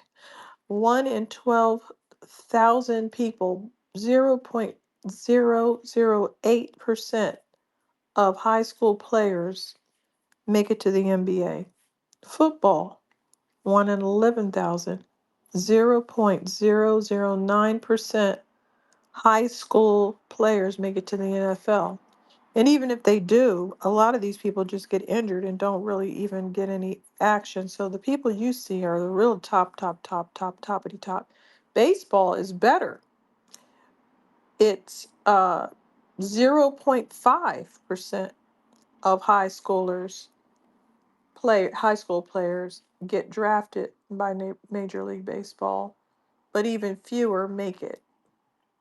Um, Soccer is pretty tough too. 0.04. So think about it. I mean, you might be a gifted athlete, you might be a gifted musician, but that doesn't mean anything. And then, like Coach said earlier, Wani, it's politics involved. I went to high school, and maybe you know this dude. Yes, it You is. know this dude, Coach. A real cool dude, actually. I went to high school with Evan Mathis. He played for the Eagles forever. White lineman, went to University of Yeah, Evan, yeah, I know. the nicest guy on the planet. Really nice guy. Strong and a motherfucker. Like he was lifting like 4 plates on each side back in the day. So many plates that the fucking the bar would bow like a bow and arrow. Like so he wasn't sorry. He was tough. But we found out that his uncle was a somebody with the recruiters. So like you got to be a star. Evan was definitely a superstar, but you got to know somebody, and then they vet you in the process. Like I'm not gonna tell y'all everybody I know, but I know a professional athlete and hang out over her house sometimes. And she was telling me that they vet you. Um, Let me just speak kind of covertly because I don't want to tell her business like this. But you get vetted on the field too. They try to find out if your ideology is like Colin Kaepernick. They want to find out. They'll send white women to you. Um, but I want to talk about the system that Coach brought up, the system of extrinsic motivation. That shit is in high school So now, it's in high bro. school, yeah. Yeah, but it's in middle school. Some places. I'm from Alabama. That's the I want to be an athlete capital of the motherfucking world. But let me tell you how ugly, how indoctrinated, how baked in the cake this is, how rotten this system is with respect to education. So in our school systems, there are two things that's going to get funded no matter what. Fucking sports, like football. I've been a teacher at so many high schools where the theater department got canceled. The music department the fucking music department. You want to know why? Music is attached to mathematics. It's mathematical. And so many study after study shows that if a child is involved with music, whether it's a violin or piano, his or her math scores are going to go up exponentially. So if your math scores go up exponentially, guess what? That's a ticket to a high paying career, computer science, engineering, medicine, et cetera, et cetera, et cetera. So they cut that shit out the schools. But name me one, I double dare y'all to name me one fucking school system in the country that cut their football budget. You, Hey, Professor, Oh, I thought you were gonna say got not fraudulent not money. I like was gonna Coach, say Brett Favre like Coach said, how politics in is Mississippi. involved Hold in on. sports. Did I hear two people If you talking? I said how. Go ahead, how Mickey. politics is involved in sports. Like they said, Nick Saban, it was like you can be the sharpest, you can score 100 touchdowns, run for 1,000 in one quarter, but if he gives a call and says, "Nah, not him," that's it. Oh yeah, oh yeah. Like it's I, crazy. yeah, I'm from Alabama. I know people who played for Saban. Saban's a businessman, and I never liked the visuals of University of Alabama. It looked like slavery. You got these black men out there glistening like they inspecting them. It looked like they inspecting horses. You know what I'm saying? Yeah, we live in a system where Well, go ahead. that's the thing. Like, I'm glad you brought up baseball. And I'm not dissing sports, coach. I used to play sports. I'm just saying. Oh, no, no, no, no, no. No, listen. This is where sports, as far as like Black American Negro freedmen, is why you seeing uh, a lot of our people are in a lot of different executive positions. There's a Black American Negro freedman woman. I believe she's heading up the NHL,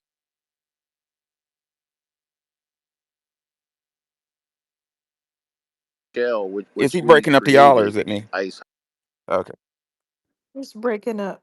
you breaking up, coach. hockey.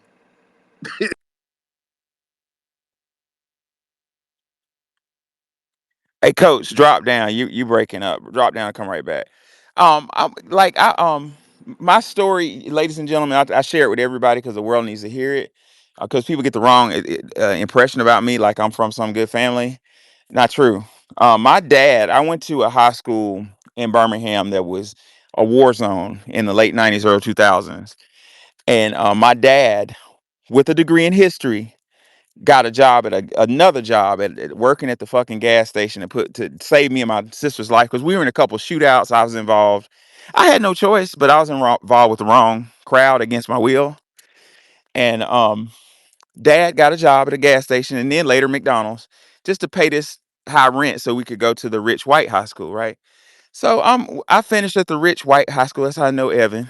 And I noticed something differently. At the black high school, a bunch of my homeboys who I looked at like gods. I mean, these brothers, I still look up to them. You know, they played football and basketball, and some of them got scholarships. Nobody went pro, but that was their only goal. Like, I'm gonna play the NBA. I'm gonna play NFL. A couple of them got close. Nobody did. Nobody made it. Well, I went to the white high school. Guess what? Sports is very serious in Alabama. It's very serious. Some of these white boys was cold as hell too.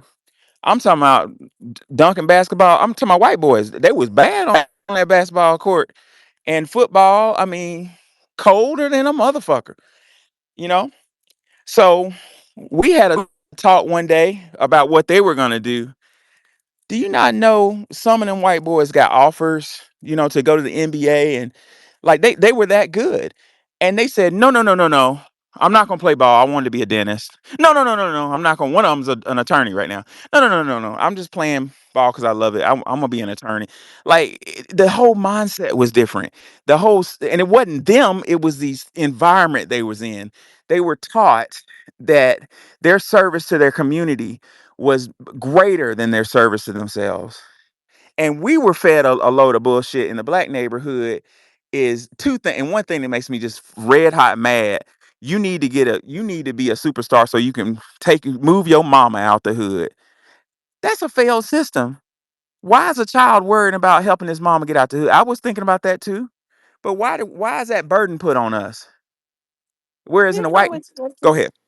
I was just gonna say, what's interesting is that the STEM programs and science and math are treated poorly. These are not really Black American concepts to make fun of people for being smart. We prized education and intelligence, but there are different shows out there. A lot of people may not know Happy Days. The character Fonzie was always making fun of people for being smart and going to school, and they weren't riding bikes and wearing motorcycle jackets. He prized being ignorant and mocked people that were intelligent. But you notice during Black History Month, everybody loves all those inventors and they're posting them, but they don't you know, if we can just get them to want to be one of those, guys, and continue, we have 17 Right, like astronauts, follow so it's suit. not like we're not. It's not like we're not in these fields. We are in the fields, but I would like to see us represented better in the fields, and I would like to see it part of the culture to bring up, to big up, sorry, science and math because we love Lewis Latimer. We love these guys. We love Benjamin Banneker and all these nerds. And we celebrate them during Black History Month. So we know that we love them, and we just need to get people to feel that that's an attractive. It's just something we just need to make people feel that that's attractive. But we don't. We do focus on music and sports because those are the more glamorous things. But these men are heroes. During Black History Month, they're literally, these men and women are literal heroes. So there is a place for them. Well, I would argue that our foundational Black American musicians push beauty, which some scholars believe beauty is like one of the reasons why people stay alive. It's just to be around something beautiful, and beauty inspires intellect. Janet Jackson being one, she put anytime, any place, she pressed the intangible, beauty and love. Like, oh my God, you know what I'm saying? And shit, we can go gangster rap. Y'all remember Juvenile? Juvie used to talk about some really some really interesting concepts that made you think, you know what I'm saying? But what am I trying to say? What I'm trying to say is outsiders, and this is, I thank God for the spaces teaching me this. 'Cause with all the books I read and shit, I didn't catch it.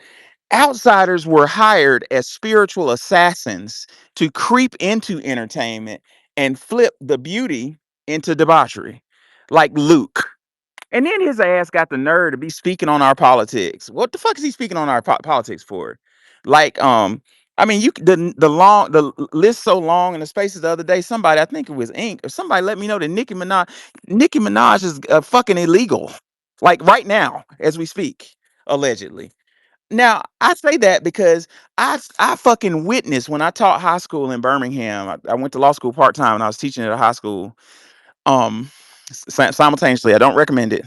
Um, I witnessed Nicki Minaj's rhetoric. This is in the late 2009, right out of college.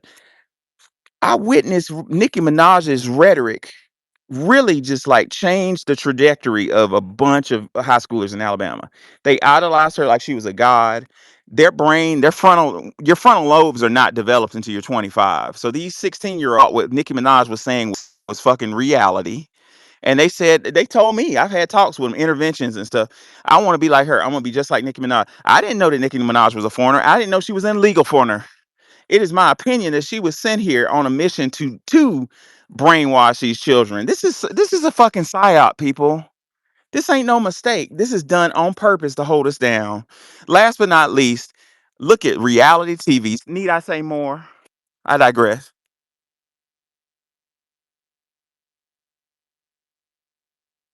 Who's next? Andy, would Hey, you please drop the Andy. mic on us? Oh, Hey, yes. Andy. Hi, how are you all? I'm so sorry I had to join late. I was trying to catch up on some work. I've been all over Twitter shit posting today, as you notice. I saw Yeah, you. I saw I just been you. cutting up. I've been going black, as you know, and sometimes I can get in there and just can't get out. But I want to address the alleged backlash to Black anti-intellectualism. And Professor Ellen and I have discussed this, bit by bit. But I love how you all are just pulling this together. Wani is going to always roll in with the KO to knock that out about our history, our people, who we really are, and what we stand for. Wani, I submit to you that our children drop out of education because of the battle to get through that system. We've already talked about how we're educated outside of our circadian rhythm, outside of our natural thought. How they've moved the arts out of school. Well, when you move the arts out of school, who are the people that you're actually hurting? You're hurting the people who are image, rhythmic, lyrical, and how we think. And remember when we talked about how we work with mathematics, we see mathematics in language. So it has been a huge psyop to systematically oppress socially a specific group of people. And if other people are hurt in the interim, they're just considered collateral damage. So I believe we fall out of the arts, we fall out of the hard sciences because of that. Now, I'm just going to give you all some of my background so you'll understand exactly where I'm coming from. So my sister went into the army. I went into the Marine Corps, okay? So, just like I graduated with a 3.9, so my sister graduated with like a 4.3. She is in IT. I'm in business, so we always, we talk about those different things. We're always kind of going back and forth, analyzing, the market, education, society. These are really the conversations that we have. I come from a whole family of educators when they came out of slavery. So I know, I can see it. I can just see what is going on and, the things of that nature. My mom held me back, like when they wanted to, um, uh, I guess, push me through because I was in third grade, I was reading on the college level. And so she was like, no, no, no, I don't want you to be, a little girl in junior high and all this. So, I actually, can remember. I remember the racism, the discrimination, the way I was treated when they found out I could read, when they found out I could write, when they found out I could type. My father was one of the first people in the military to program missiles, and he got promoted quickly to a staff sergeant. Well, when he came to Lawton, Oklahoma, and he came on the base of Fort Sill, did you know people tried to rip his rank off of him because he was so young and they thought he was perpetrating? So I know how we're treated. Um, my God, my pastor's wife. Yeah. The same thing happened to my dad in the Yes. Navy. He made petty officer when he was like 20 before the white Yes. boys, and they set him up so he could get bumped back down. But go ahead. And yes, it's really dangerous. My pastor, I come from a little bitty church, and everybody in that church is highly educated. When my pastor's wife uh, told us about how she got her PhD and how she had to drive from Lawton, Oklahoma to OU, and how she had to drive through those sundown towns, and if she wasn't a Christian, she would have been in fear. You know what I'm saying? So I know how we've had to persevere to go to school and be educated. And then when they integrated us, okay, it was all war, all out war. Do you all know my mom's principal? And I think I had posted this. He just died at the age of 98. That man was still teaching up until the day he died. He was still tutoring. And when they closed down my mom's school when she was in the 11th grade, all of her teachers, including the people who worked in the office. So I need you all to hear me, including the people who worked in the office. That's like the secretary, people who answer the phone, the lady who greets you at the counter. Did you know they left and went and taught in universities? That's how highly educated they were, but they weren't able to get jobs outside of teaching in a predominantly Black school. So it's been a war on us as far as education goes. And remember, I keep saying to us, we're going to have to create what we call Black canon. But there's something that Black people uniquely do. And I'm going to tie this into law. I'm going to try to be quick and then I'm going to land my plane, okay? We know that law begins. No, take your time. You're good. In society, and it begins at the grassroots levels. So that's how law gets generated. People saying, "Oh, you're killing my cats and dogs." Does it sound familiar? I want you to pass a law that stops happening. And then you have the other side saying, we need to protect these people. This is how laws just come up. Well, guess what else comes about like that? And that is social thought that becomes the first word I'm going to use is canonized, and the second word I'm going to use is codified. Black people are going to have to begin again canonizing Black cultural artifacts. We did it with our music, we did it with our dress. We did it with our style. We did it with what we call the Black intellectual thought. I'm not going to even get into that because that's what propelled the Harlem Renaissance.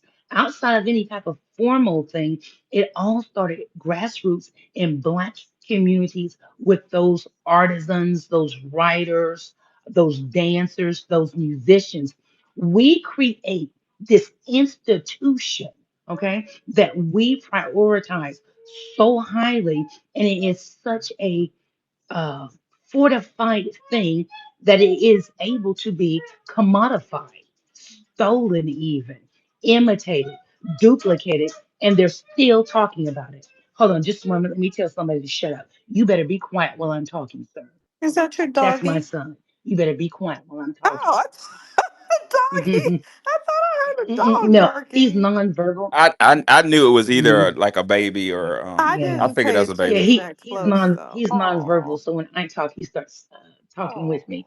Um, but that's this sweet. is what we are going to have to do. We're going to have to, and I'm going to use the military term, reconnect our institutions, the arts, education, Black literature. I'm a proponent of Black what? Black rhetoric. People have been talking like me since we've been enslaved. So there are canons and bodies of work that each one of us uniquely inhabits that we're going to have to come together and refortify and kick people out. Yes, I said it. You're going to have to kick them out. No longer can we have the door open where we say, hey, you can come in and contribute. No, because we've seen where that has led. So I feel right now, right now, Professor Allen, you all might not believe this, but I feel we're on the cusp of a Black political renaissance. And Renaissance, yes, yes, I feel it too. and I okay, agree. and whereas everything else came from the social aspect of our culture, I think now our politics is going to create a rebirth of the Black community. And on that, I will land. I Thank feel like you she's so right. much. Can Yes. I add in? I'm looking at. I just want to say real Go quick ahead, about a Wani. story. I'm noticing a lot of exactly what we want to hear is coming out of Janet Jackson's statements. The refusal to walk it back, them mentioning foundational Black Americans over and over and over again, with respect to her big name and her uh, position. I really love it. If nothing else, it brings attention to what a Black American is. And I love Professor Allen when he brought up the beauty aspect of it. You know what? You, I go feel ahead. like we're reclaiming our beauty as a cultural artifact as well. The natural hair, we're getting plump, we're being fluffy, and we're telling ourselves, baby, rub some shea butter on that and take yourself out. You know what I'm saying? It's just a whole rebirth. Um, You know what Dr. Frances Cress Welsing said? She said that beauty black beauty standards is will be, and I'm paraphrasing my dear sister, but is a catalyst for getting for getting this renaissance. But what she said, in mhm. every classroom we need to start putting up the darkest person, like beautiful women who are dark skinned, which I like dark skinned girls better than light skinned. But we need to put up dark skinned women in our classrooms so kids can see the beauty of black skin. Like that's like one of the first. I don't know if you say plural. Is it catalyst? I don't know how to say it plural. Um, Catalysts. we're saying it But right. I don't know. but Catalysts or Let me tell you catalyte? something. cat I, catalyst sounds I'm, like it should be catalyst. Octopi. and you know what? Octopi. I am so glad that you said this. And let me tell you something that my mother said. So you all are looking at my picture, right? So you can imagine, if you don't be quiet, I'm gonna hit you. So you can imagine what my mom looks like. And she told me, she says, Dre, I never want to see somebody my color or lighter representing us. Ooh, I felt that in my spirit. So, and no, I'm not a colorist. Just all you yellow people on here, all you tan people, please don't get upset with me.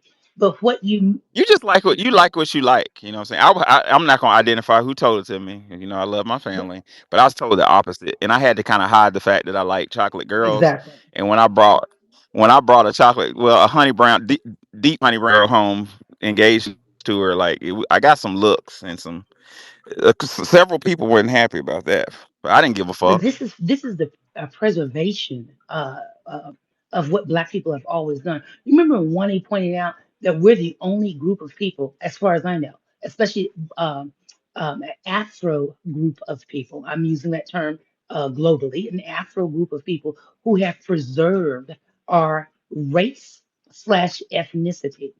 So when you remove the darker skinned Black people from our culture, what you're doing is creating Black ethnocide because we've died to preserve that. And so that's why I brought that up. I didn't know Francis Cresswelling, Dr. Francis Cresswelling had stated that, but it makes so much sense. And you remember I told you all, my mom is super radical. She's uber radical. She's so Black, we can't have any conversations because she mocks me. But when she made that comment, I got to thinking about that and saying, what does Blackness represent? Now, if you've noticed throughout our history, who have they posited to represent us? I want you to think about Thurgood Marshall.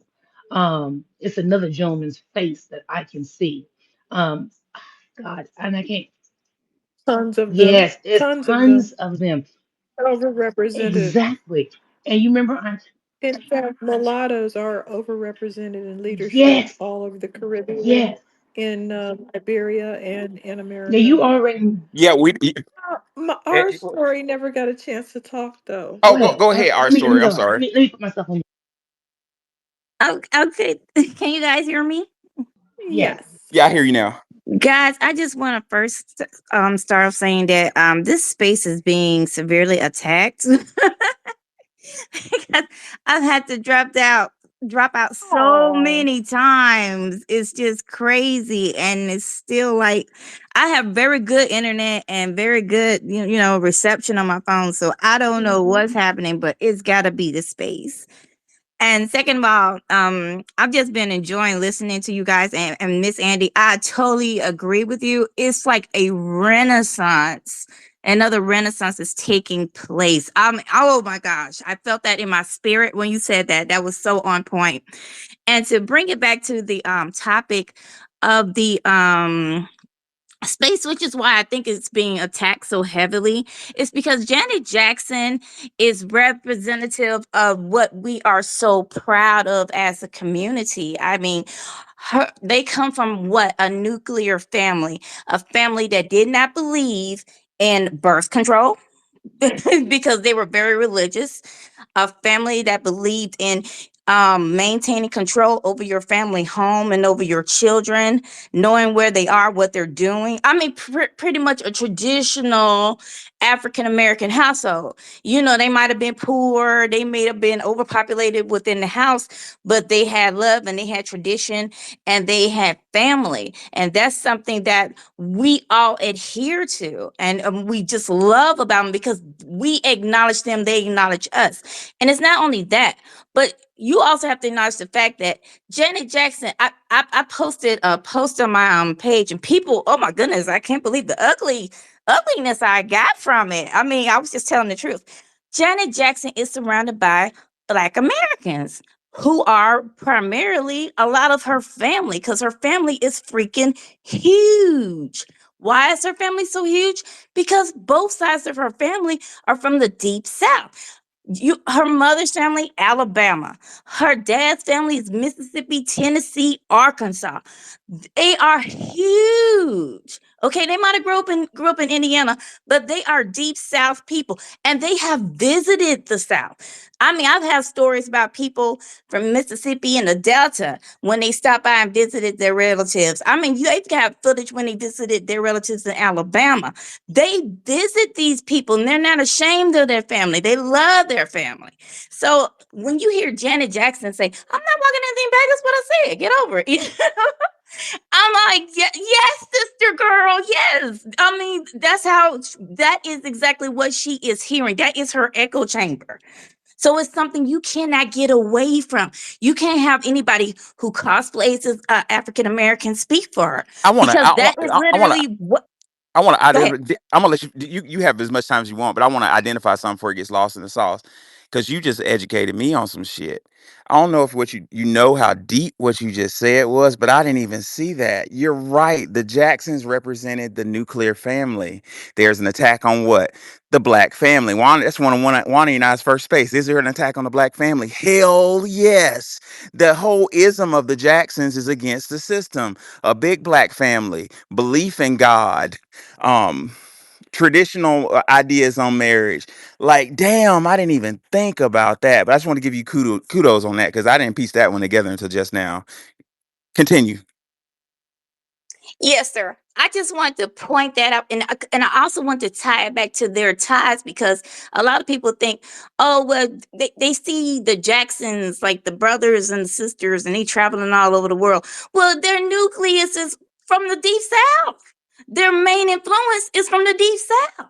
The people they talk to and keep in touch with and they're on the phone with are from the deep south. They don't lose contact with the grassroots. They always have their ear to the ground. That's why you always heard Michael say stuff that people didn't expect him to say. And he was like, they're lying to us, y'all. They don't It's care in, they about got the us. stuff.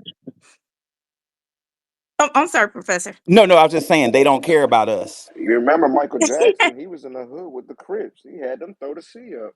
There's pictures of that shit in all blue. Yeah, I Right. mean they were. I mean, this is the Jacksons have always been like a thorn in the side of white supremacy because these people are seriously. If there was ever a family that got it out the mud, it's the Jacksons. It's the Jacksons. And not only did they get it out the mud, they represented us like royalty. They represented us with dignity. They didn't put all that business out in the streets. If you call them names, they were above it all. They were like, I've got too much money to deal with you. I mean, it's like they acted like you would expect royalty to act like, which is why royalty wanted to be around them.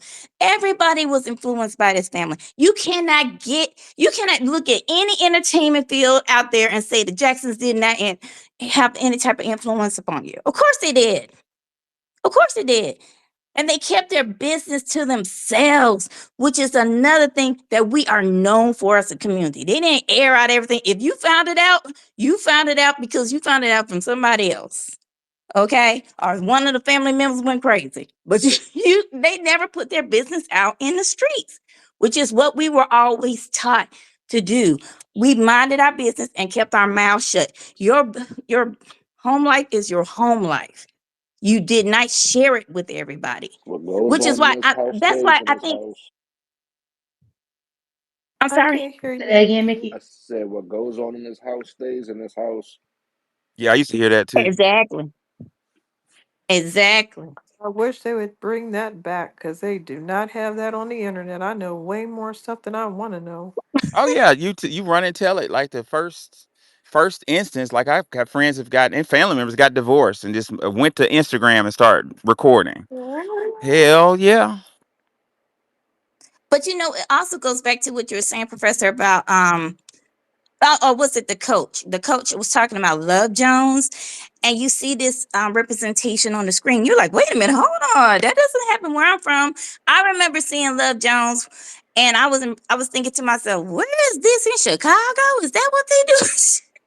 All I could think was like, this must be a Chicago thing, because I've never heard of that before. It's like you associate it regionally. You don't associate it with where you're from, because a lot of stuff we see on TV, like BET. BET, the worst thing that ever happened to BET was being sold in 2000 because it no longer represented us. It represented the idea of, I'm just going to say it, white supremacist thought of us. And it just went downhill from there. It has never recovered. It really needs to be demolished and just ran over and buried 6 feet deep. Because BET is just, who watches it? I think people who have absolutely nothing to do and have no job or something like that, watch BET because it's just something that's on and it's got black people. Okay, great. It's just not representative at all of who we are. And so when you see that, you're thinking, okay, does that happen there? Or because it's not happening around me. I'm not seeing this around me. And it's very confusing because you're identifying with these people because they're like, skin tone, but their ideology and the way that they're moving is nothing you would ever do in your local community. So I was just bringing it back to that. I also want to add one more thing. Michael Jordan. Michael Jordan, I think he's like a representative of probably that community with isn't he from like North Carolina? Isn't he where Mhm. Representative Clyburn is from? Oh boy. I don't even I know thought where he's he's from from. North I thought he's Carolina. from New He's York, from wasn't he? North. No, I don't actually he's don't. from. I have Go family ahead. down there. He's from Wilmington, North He's a Carolina, Tar Heel, where the right? first coup Yeah. d'état Tar happened Heels. when our ancestors won political elections under Hmm. the Republic. And these Ellis Island He's not illegals in the was the ones that Clybourne came thing. and massacred our people. No, Clyburn is in the 6th District of South Carolina. Speak my piece. Okay. I was just wondering because I know that Jordan is from Carolina. I didn't know if it was North Carolina or South Carolina. Hmm. North. Okay. Tar Heels. Okay. But it seems like though the people in the Carolinas are just different. And I'll just leave I'll just leave it there. Nah, I thought we elaborate, got cause that's where my Marcel up there to kinfolk get them from. together. Go No, ahead, No, speak your they're piece. fine. It's just that we're being represented by coons. Yes, coons. That's not really the representation of South or North Carolina. We just have these controlled opposition coons in the way, and they need to be drop kicked out of there permanently. Yeah, it's controlled opposition, and Make it uncomfortable for coons to exist. yeah, I'm not trying to be disrespectful. I mean, one of my ancestors was came off a slave ship in the Carolinas and was walked to Mississippi. So, that's where my I'm just dad saying came from. it My just dad's side of the family came off. We're probably related. What was the plantation? You know the last name? probably What was the last name? There's no probably in it. Let's cut it out. When we really do these branches and these leads, we're gonna find out that I've we're got a all on each South other's Carolina family tree. ancestor. Hey, our story. What was the name? What's the last? If you don't mind telling me, what's the last name of the plantation in North Carolina?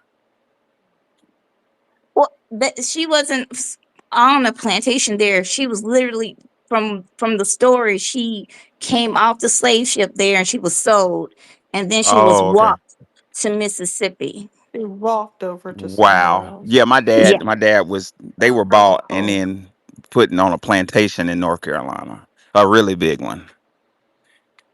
But yeah, You yeah. know, I wasn't able to find the name of a plantation that my grandmother came from. But I mean, she didn't come from it, but her ancestor would. But I can't tell the name of it. Like when I look at it, it's like Gaston County. Um, and it doesn't link to a plantation. But hey, I might get a breakthrough again. I got two of them already. I wanted to say one thing, and then we're gonna go to Welsing. The one of the main problems is psychological warfare, selling us ideas. So earlier, maybe about 45 minutes ago, we were talking about how Francis Cress Welsing. I was talking about how Dr. Francis Cress Welsing said one of the first counters to this attack on us is to put up pictures. She called it crystal black, like really, really dark people in the classroom doing something great. So the little kids could say, oh man, she's beautiful and she's jet black. You know what I'm saying? I wanted to identify an attack on the paradigm of darkness. It started, like somebody said earlier, really under the Wilson administration with Birth of a Nation. If y'all hadn't seen it, watch it on Google. It'll piss you off. The whole concept of sexy red started in that movie, even though the black sexy red character was played by a white person. But I digress. So if you look at the color purple, which is one of the most dangerous weapons of psychology ever created, the color purple created a paradigm wherein a really dark skinned black man is an abusive rapist that's oppressive over females. That's never one of y'all. Please name a real life situation where that's existed. You can't because it never existed. And it also identified that the light skinned black male is harmless and sweet and innocent. Who do you think perpetuated that ideology?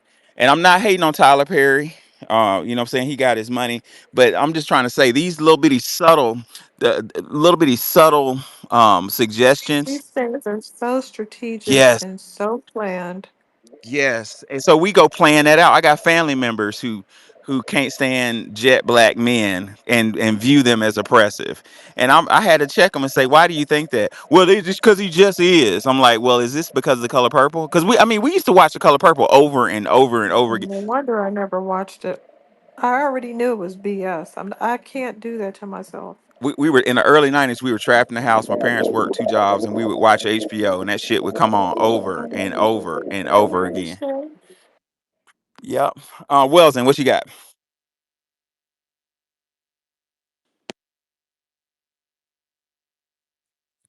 Hey, Wellsing, can you hear me? Wellsing?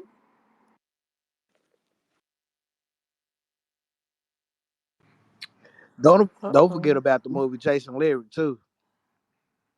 I don't think I watched that all the way through. I have vague recollections of it. Wellsing, you up? Is she talking?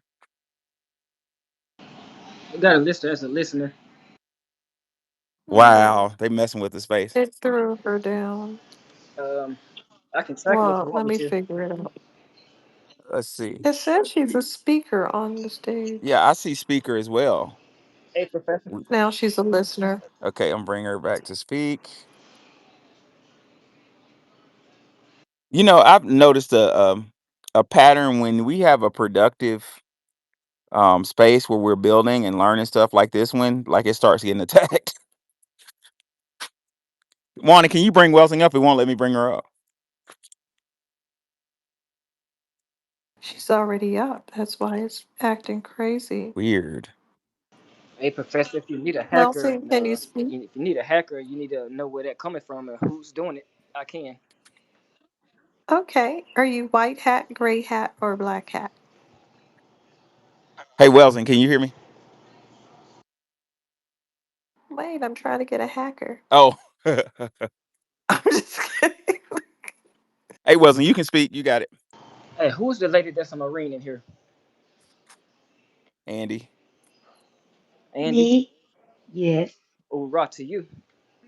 Hoorah, baby. It's Hey, y'all Paris say Island. raw now. It's There's no Paris Island ooh. in It's here. just raw. First Battalion. I spent some time with Professor, y'all at Paris yeah, Island. I'm old. I can say hoorah. Hey, I spent some time at Paris Island and I got the scars to prove it. Oh yeah. Yeah, y'all beat the shit out of me. Yeah, I met some good friends though. they beat the shit out of me too, man.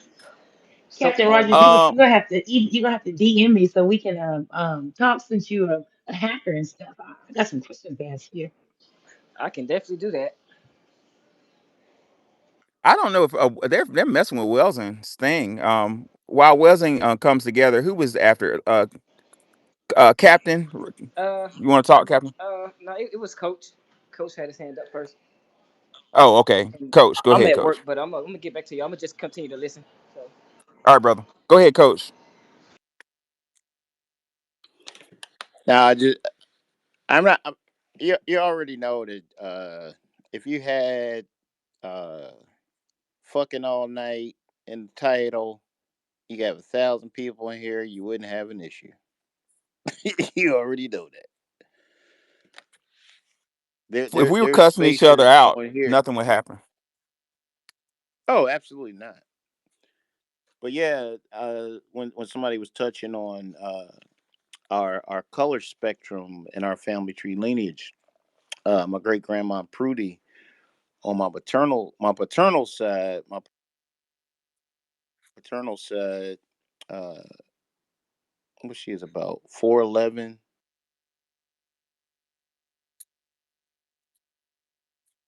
Where did all these short people come from? My grandmother's like barely past, well, she's like 5 feet. You think that may be some Twa lineage? I don't know. She did look like she could shimmy up a tree. One ponytail down her back, and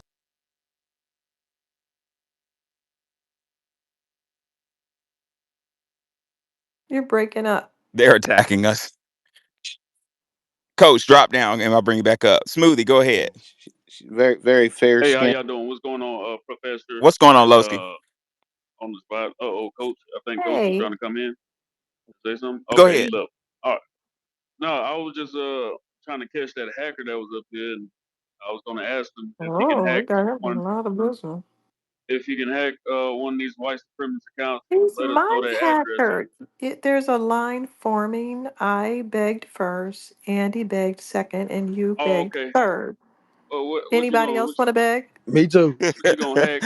Hacker triage. What you gonna hack Five Guys and something and get some extra bacon? I don't. I can't think right now. I know All right, something I want to hack. I got to think about it. all right. Well, All after you remain get your silent extra about my bacon, wish. well, now, Did you yeah, if say he can something just about get, eggs and bacon? yeah, if he can just, whenever you get a chance, no rush.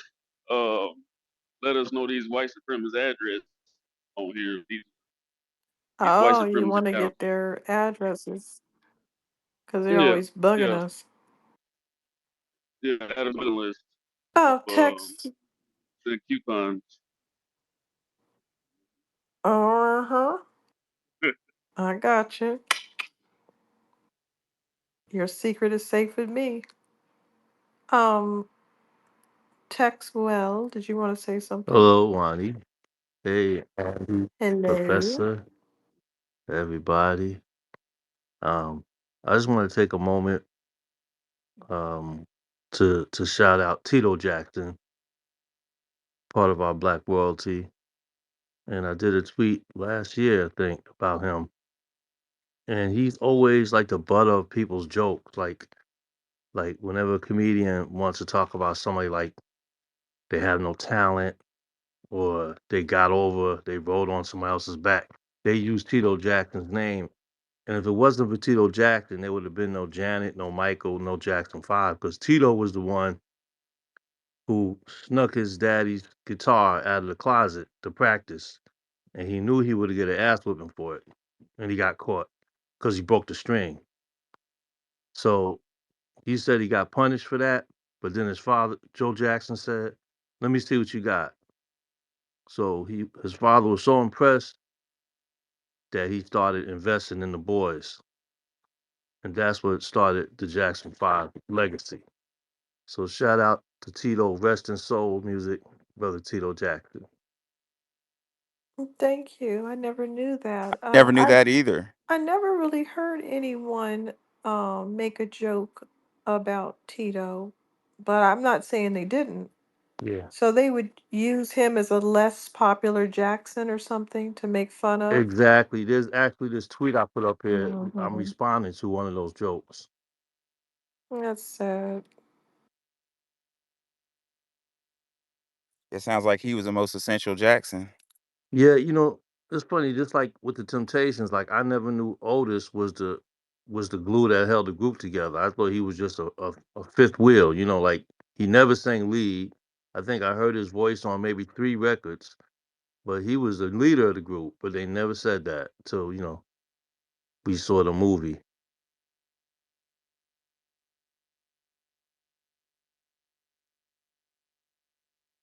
Andy? Yeah, I wanted to bring up to tie this into our leadership, our education, and who they push as Black royalty within our community. And it's going to be based in colorism as well, because I want to talk about the dual consciousness that we already deal with. And if you have to deal with mulattoes, if you have to deal with bi-ethnics, you know how everyone is automatically rolled into our ethnic group. But these people get pushed to the fore. And so not only are they having to deal with a dual consciousness, I feel like they're actually the white people of Black people. I'm not trying to insult them because everyone knows I have bi-ethnics, I have biracial children. So I'm not speaking from a standpoint of bigotry or xenophobia. But what I'm talking about is Black people um, have yet to lead consistently within our ethnic group without being murdered, without them destroying our towns, without them, moving us out of um, a community of majority our people. And so when we talk about our Black royalty, they have to really be praised. I think they need to be protected, but I also think the most important part of this is we have to designate who is our royalty. Like this, no longer can anyone be pushed on us to speak for us, about us. And even if it is in our favor, I'm really having a hard time struggling with this, people. I was looking at this young lady's post with one of the people that I follow, and she had two foreign flags in her biography, and she's saying she was going to start posting or creating a channel for Black Americans. And I'm like, why? Why are you again documenting my people? Why are you once again concerning yourself with anything Black American? And this is It's control. okay, yes. And so they're in such a habit of speaking for us. Do you remember when jazz first came out and you start looking at all the jazz movies and listening to all the jazz operas? A lot of it was a Jewish interpretation of Black people, you know. And this how we're always presented. Our culture is reinterpreted, commodified, and fed back to us. When we've got to break that loop. And I'll land on there. Well, I'm glad you brought that up, Andy. It's I'm gonna tell you something funny. Goddamn, the dude's name. Let's just say y'all share the same name. So when I was in grad school, there was a real young PhD student in my cohort. Um, he was 26 or something back then. He was blonde, skinny and blonde, and just very, very, very Caucasian. Married to a blonde, you know. And I took a class called Learning Theories, where we had to just that whole program was mind blowing to me. I had my professor was just he was a white guy. We still talk to this day, but he's a white guy. But his parents were English. My professor, and he's well renowned. I'm not gonna mention him because he got in enough trouble trying to help the black kids, but well renowned. And anyway, in learning theories, we learned that there are multiple intelligences. It's just a mind, but it's one of them classes that open your mind. It turned me like into an angry black man because I didn't know that the SAT and ACT were created to keep black people out of the good schools, quote unquote good schools. But Harvard's, the Yale's, the Stanford, mainly Stanford. Stanford created these tests that are racially biased. It's like provable. Well, anyway, one of our projects in that class was to create a school. And in grad school, those of you who've been, grad school is all about like groups, teamwork, and stuff. So my team, under my leadership, I said we had to present our idea for a school. So I presented my idea for a school after watching a couple groups. There was like a Chinese group, and then there was a white group, and I was up, and I said my school is going to serve um, the black community. It's going to help black children. This motherfucker got out his seat and said, "No, no, no, no, no, no! I'm going to save the black community, the blonde one." And I didn't understand that. Like, I didn't get mad. I was just so thrown off. I was like, "You gonna say the black? Why? Why?" But like Andy was saying, alluding a moment ago, it's about control. They want fucking control over us. And up until recently, we haven't been aware, foundational black Americans hadn't been aware that psychology is a large element of control. Why? Because it masquerades as fucking entertainment. Like me 30 years ago with my baby sister watching Color Purple, we thought that shit was hilarious. What I didn't know is my subconscious mind, particularly the female subconscious mind, was being programmed on what Carl Jung would call archetypes. Stay away from dark black man. He is evil. Be careful with light skinned black man. He is fragile. He is innocent. White man will save you. That type of shit. Last but and we gotta watch Steven Spielberg's ass. I was told that that Jaws. Now this is just what I read. Jaws, the whole um subconscious issue with Jaws is during the slave trade, the transatlantic slave trade routes. Um, Slaves would be enslaved. Africans would be killed. A lot of the females would commit suicide. They would throw babies overboard rather than because they thought, well, let me just say they thought that the European was a demon. Was it a thought? I don't know. Was it reality? I'm gonna leave that alone. But anyway, so many Africans were killed along that route that it changed the migration patterns of the great white shark. So there's a thought process in certain religions that um, that great white shark, the souls and spirits of some of our ancestors were absorbed by the great white shark, and that great white shark, with the spirit of an African, an enslaved, tortured African, wants its revenge upon the race of people who enslaved them. So that's and it was Bobby Hemmett that said that, but that Bobby Hemmett posited that that's where the whole European fear of great white sharks comes from. I don't know if that's true or not, but it's very interesting if you think about it. Welsing is Professor. back.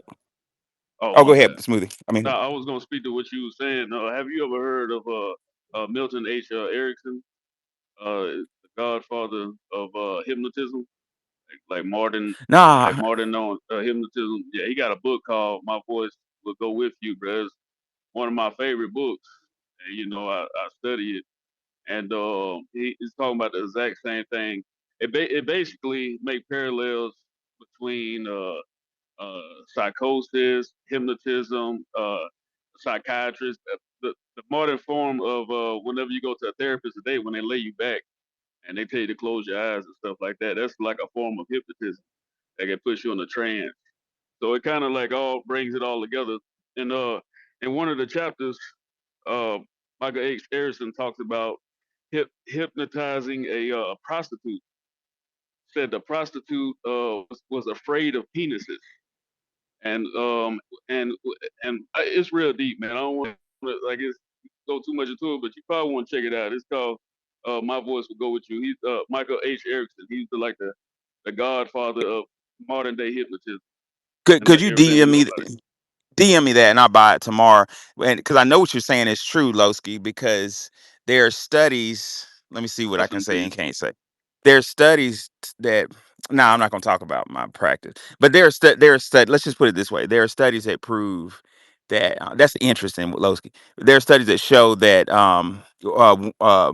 sexual abuse, uh, like a child who is sexually abused, becomes promiscuous.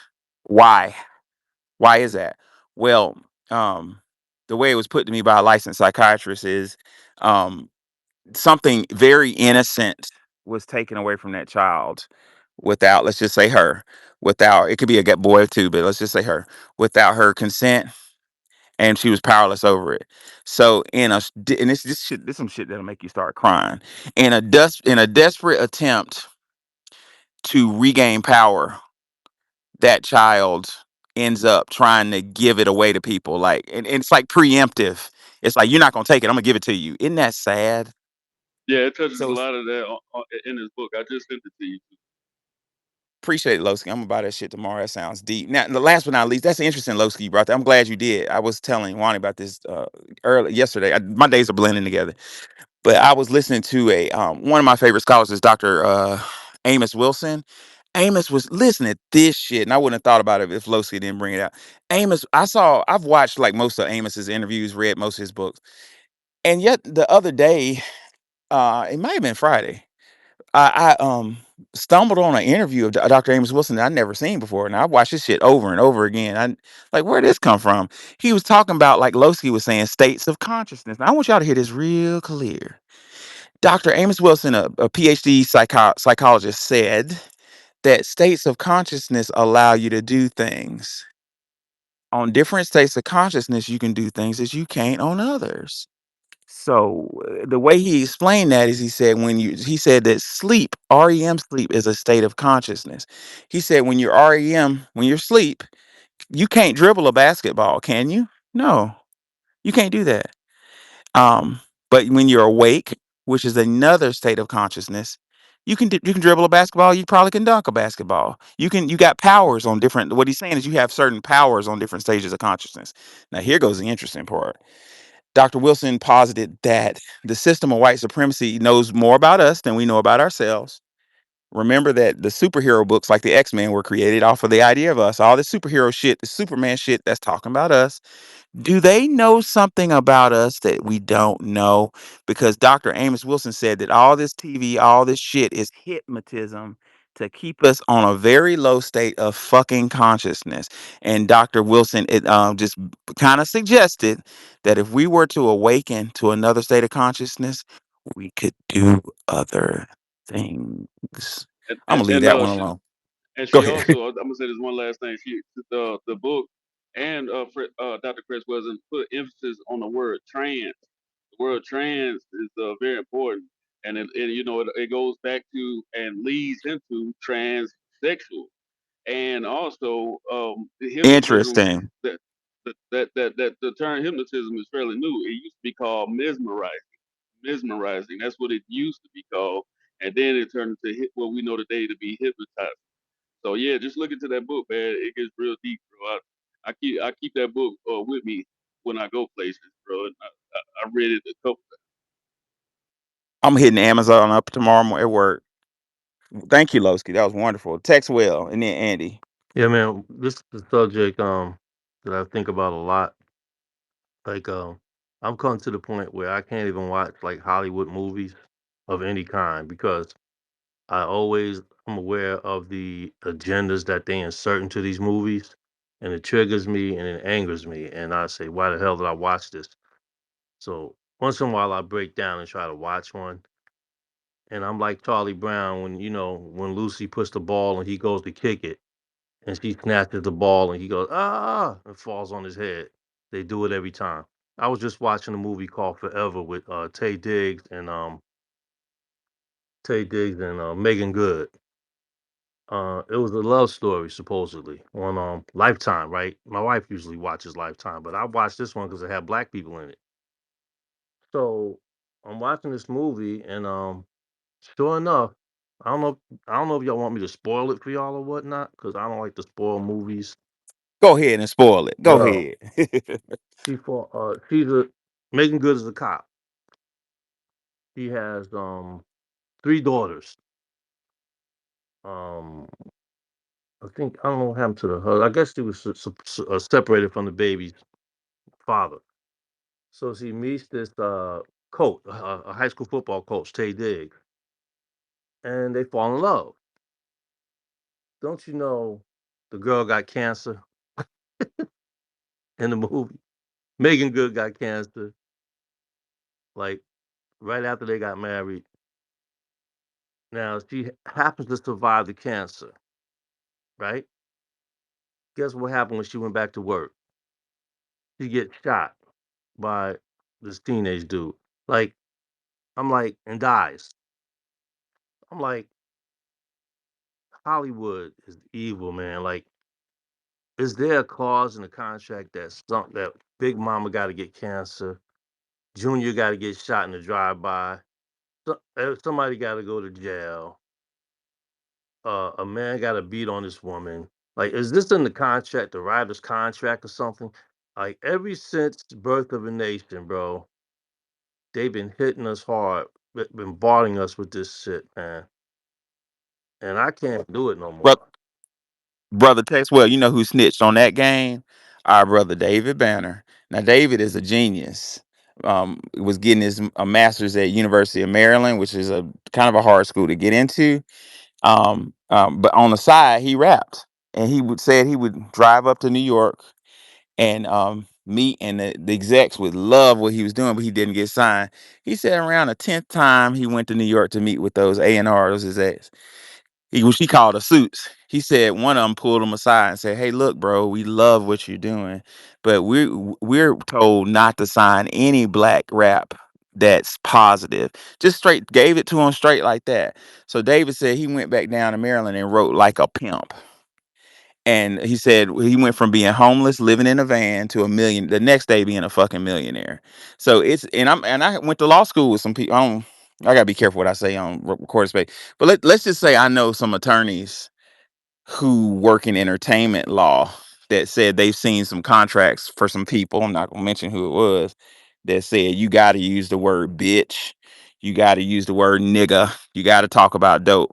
Like that's what this is called, a condition precedent to getting your fucking check. We're being attacked, man. Professor, that happened to me, Yeah, bro. it's getting attacked. I got the same story happened to me.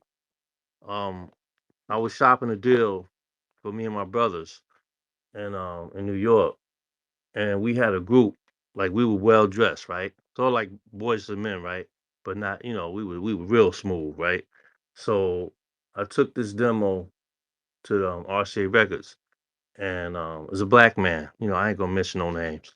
It wasn't Diddy though, but there was a black man behind the desk, and the song was called "Beauty of the Week." It was like a mid-tempo kind of funky song. It was paying a tribute to the Beauty of the Week in the Jet magazine. Y'all probably don't remember that. There was always a centerfold in the Jet magazine of a beautiful black woman. Sometimes they were models, sometimes they were nurses, sometimes they were business people, sometimes they were students, college students.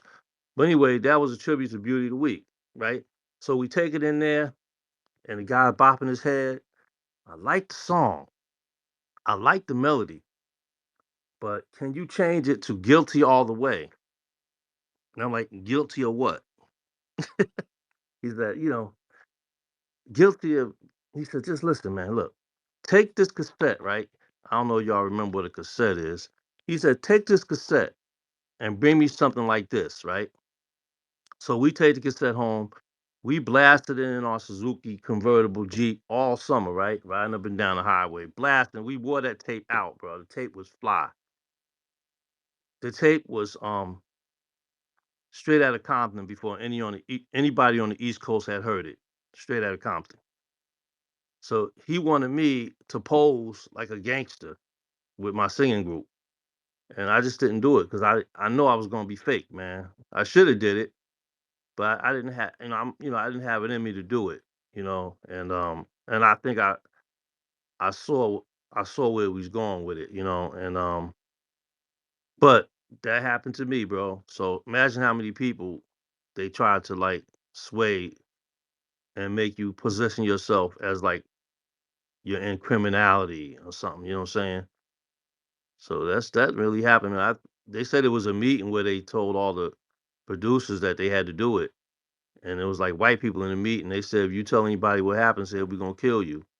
I believe that meeting. I believe I it. believe it happened, and I think it coincided with the rise of the private prison system. They wanted to socially engineer us into a life of crime so that we could fill these prisons up. Yeah, under the 13th Amendment, the prison system is used to make all kinds of shit. In a moment, I'll put some scholarship in the jumbotron, just from Chris Hedges, America the Farewell Tour, that shows that Victoria's Secret are made in prison. That's a fucking secret. Is it's made in prison by black men, like all kinds of shit. McDonald's uniforms. It's just, the list is so fucking long. Like, anyway, I don't want to depress anybody. Welsing, go ahead, Welsing. Can you hear me now? I can hear you, but they've been messing with you. I know. I've been targeted. I notice sometimes with my posts and stuff, they get really funny style, and um, uh, they they suspended me for like a week behind some nonsense about some rude ass Asian woman. Where I told her I wanted her to be knocked down her damn throat. Anyway, having said that, I wanted to just add to what Wani said earlier with regard to, um, who the youth are emulating instead of, emulating away from sports and music figures and into more of the nerds, which is so true because being nerdy is powerful and cool.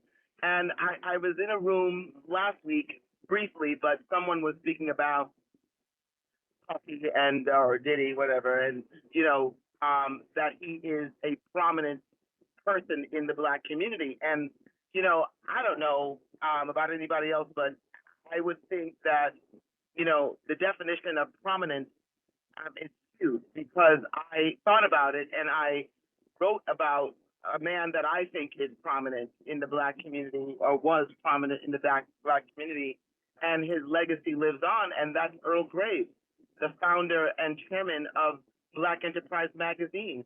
This man single-handedly introduced the possibility of financial prudency and financial wealth, and the possibilities of coming from the bottom to the top by just having the kind of financial prowess that he highlighted in every single magazine that he had. I mean, he did so much. I mean, if anybody is interested in reading about him, you can look on my page and scroll down. You'll see it. He did so much to elevate the Black community. I mean, and his wife, his beautiful wife, was right by his side and started with a small loan, and made this, and had, I think, 3 or 4 sons that have carried that legacy.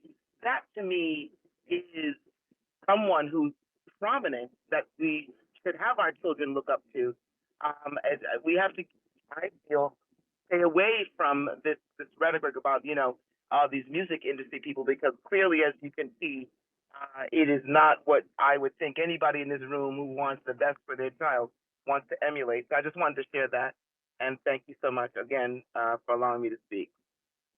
To just say, I just enjoy your room, you and Wani, and just the scholarship that you guys share. I'm not able to hear every time, but I tell you, the way they're messing with this room, I wish that this kind of forum could be on another platform where there's no disturbance, no interference, because it's very important. I mean, the few times that I have been able to get into this room between both of you, I'm always learning something, and I think that to me is prominence in and of itself. That's the definition of prominence, in my opinion. So thank you so much. Take it easy. I appreciate you, Wells, and I always enjoy you, and I learn a lot from you. John Horace. Oh no, I think Andy was before me. Oh, No, okay. Go ahead, I'll Andy. let you go, sweetheart. Yeah, you hadn't gone, John. No, I was just gonna say he was somebody was talking about comics or something like that, and I was gonna say that if you look at Wolverine and look at his background story, you would see who that not him as the character, but his background story is technically of foundational Black Americans. He fought in every war, and he's pissed off all the fucking time. Like he's angry about everything. Like you just you know what I'm saying, you put the 2 and 2 together. He's just angry, upset, drinking, smoking, and angry, and always at war.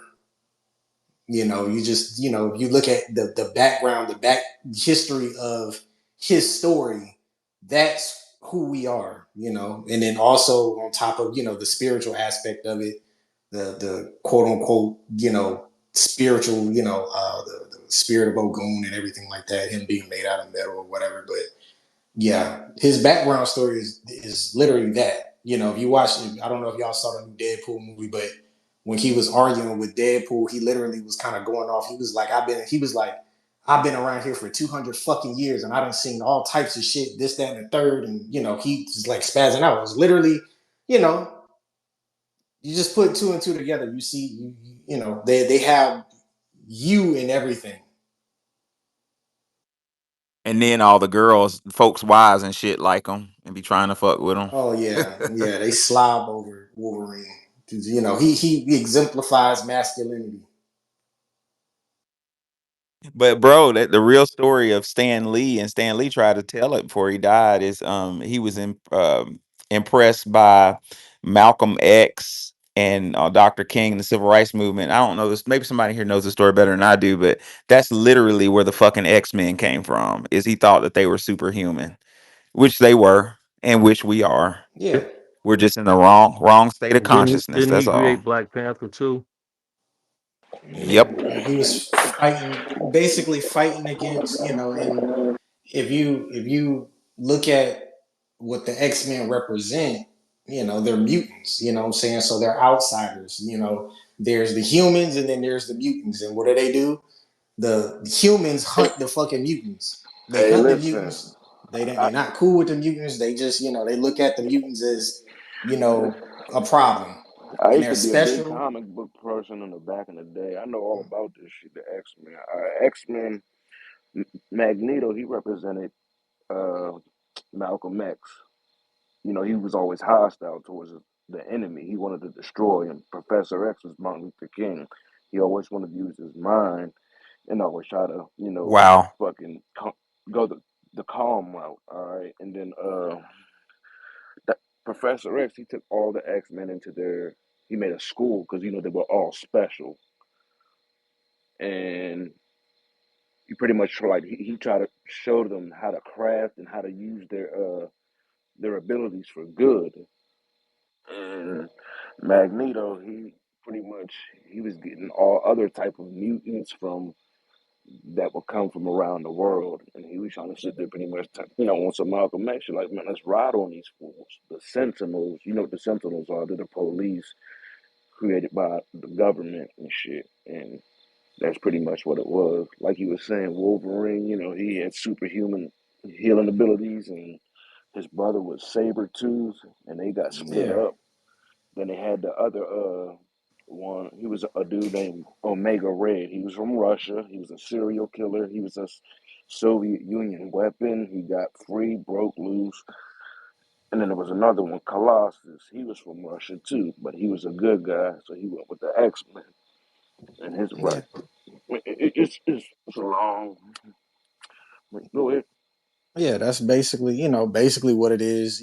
Magneto basically telling everybody you got these special powers, don't worry about trying to be unified with the humans. If the humans come try to do something to you, you're more stronger than the humans, and therefore we should take up arms against the humans for harming us, for being tyrannical against us. Let's take up arms, use our powers to beat the shit out of them. Exactly the same way we can do. When God gave us abilities, he gave the sharper eye, the better aim, faster, the more precise mind, stronger muscle mass and density, speed. And even when you look at Magneto, it's still this whole thing of metal, something with metal, from Iron Man to Wolverine to Magneto, something about metal. So it's it's deep, but your history is there. I mean, hell, all the way down to Venom. If you look at Venom, I mean, you can even take a look at that. Some black organism, Goo gave him his yeah, power. Yeah. that came out of from outer space somewhere and made this motherfucker strong as hell, can morph and heal. And I mean, and then you look at he had a brother called Carnage, and then even when you look at some of the dialogue between Carnage was this thing that was trying to kill everybody, and it was like that's the only thing that it understood was kill. And then when it would speak to Venom, it would say, "You're my father. This black organism is my father. It comes from him, and he had to absorb." I mean, it's deep. So I mean, you just got to read in between the lines of shit. Damn, I never thought about that. Because yeah, Venom's suit gave birth to. Oh my god, that is crazy. And then Carnage is Yeah, red. he's red, and yeah, That's deep. he literally said, "Let there be carnage." Like, and carnage is just straight mayhem and murder, kill everything. Don't matter what goes on. I ain't trying to listen to nothing. And Venom was I mean, he had, it was a parasite, but it gave life and birth. It basically is keeping Eddie Brock alive. That black organism is keeping him alive. What y'all saying is a lot deeper than what you're saying. And like it's a there's a book that kind of I gotta be careful with this one. And okay, fuck it. The Kabbalion, which is kind of stolen from ancient Egyptian, um, the Emerald tablets, and it's deeper than we have time for. But it talks about just esoteric knowledge, the shit that was kept from us. But basically, it talks about there are seven elements like of life, like I don't know them all, but one's a rule of masculinity and femininity, as above, so below, synchronicity. But one of them is like, I'm gonna say it wrong, but it's like karma. Like basically, if you do something wrong, some wrong shit coming towards you. So basically, what I was told and what I read is the way these elite motherfuckers get away from inheriting karma, is by showing the people what the fuck's going on. You know what I'm saying? Like the way it was told to me is, if I tell Nikki, hey, drink this, this is delicious, and she drinks it and it has cyanide in it and she dies, I just killed her, and I'm responsible for the karma of you, dude. You killed her. But if I say, hey, Nikki, I got something. This drink is bad as hell. It's delicious. Now, some people have some side effects with it, and it's a chance that it might kill you. But most people, you'll be all right. Most people, be all right. You know what I'm saying? I warned her, basically. You hear that in that concept in law school a lot. They say, notice, put you on notice, notice, notice, notice. Like the dog, like beware of dog, notice. Like when you give people notice on an esoteric, spiritual, karmatic level, warning people, like, alleviates you on a spiritual level of, I warned you, right?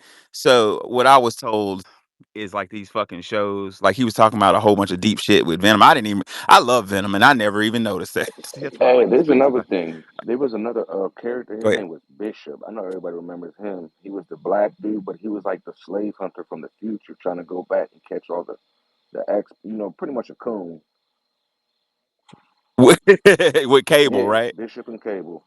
Yeah, I remember But him. Cable was the He good guy, called and him. Bishop was the slave catcher, but he was black. Like it's crazy. Wow.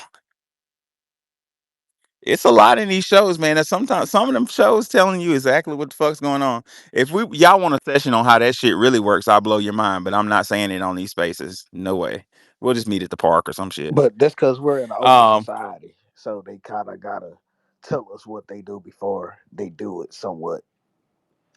to avoid karma, it's like there are higher rules. This shit is deep. There are higher rules than this shit on planet Earth. There's a higher universe. There's a universal order, as above, so below.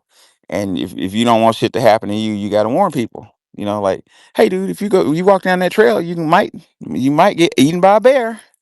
Yeah, well, I'm gonna walk down this trail anyway. Then it's off you.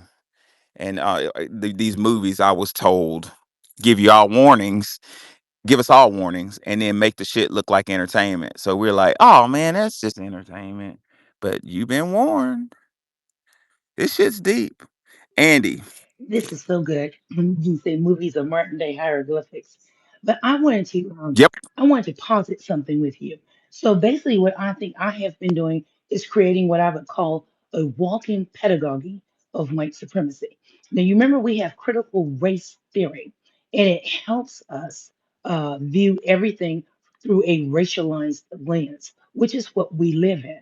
Well, I've been creating something on my own. It's not formative, but you remember, I always say that white supremacy does not innovate, it reasserts. The term for that is reifying, in that it makes an abstract thing concrete. So let me say that correctly the right way around.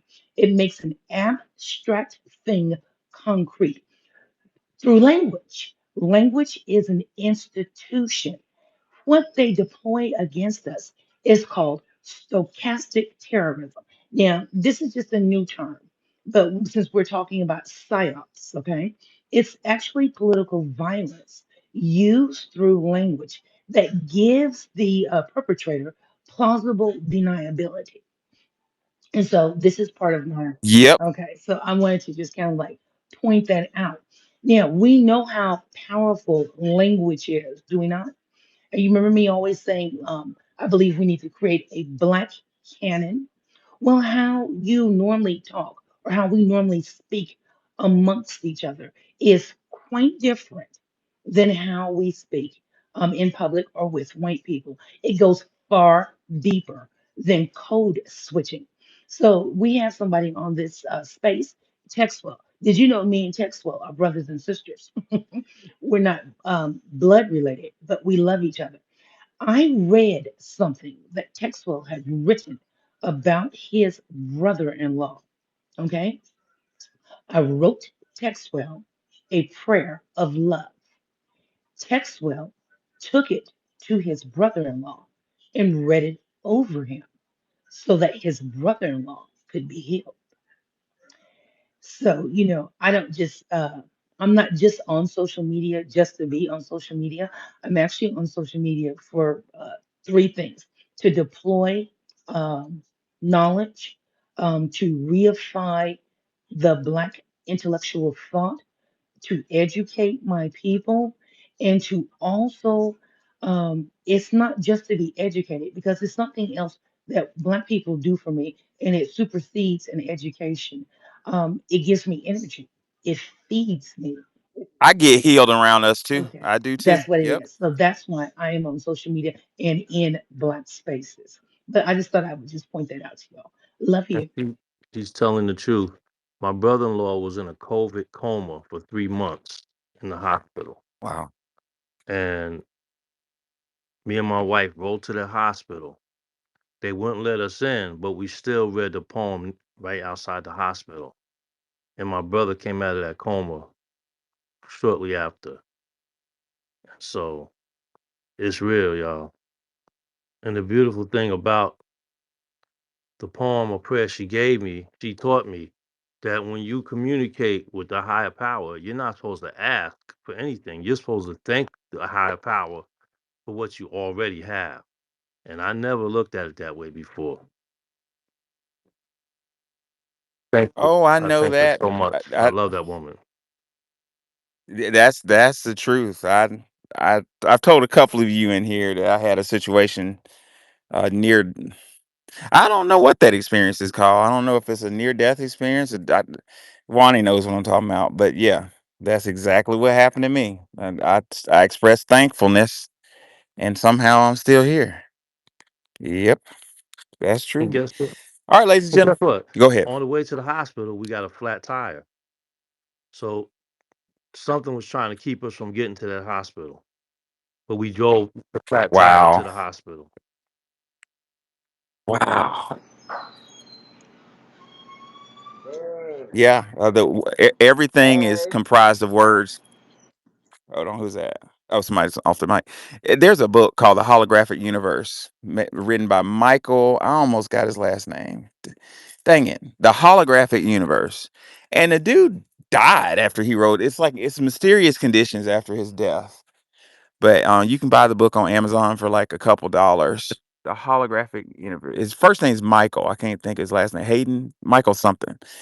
But the book posits that the universe is made of words, something that's been said in religious traditions forever, is written on the Shabaka stone, the first book of, um, I don't know if I want to say religion, but the first book that referred to the creator, divinity.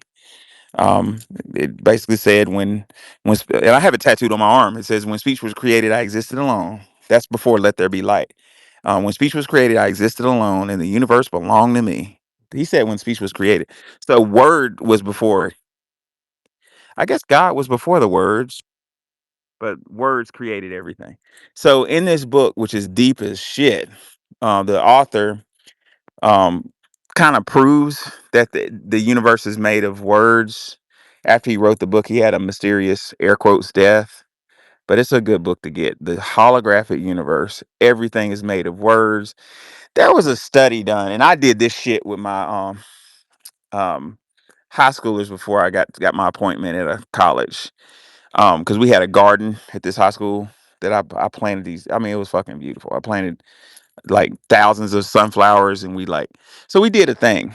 We planted thousands of sunflowers, and we would play music in the courtyard, and the kids would do TikToks and shit. It was amazing. But we half near the main sunflowers, we would play nothing but gospel music and classical music stuff with nice words. And on the other side, we would play rap and rock and roll shit, like demonic shit.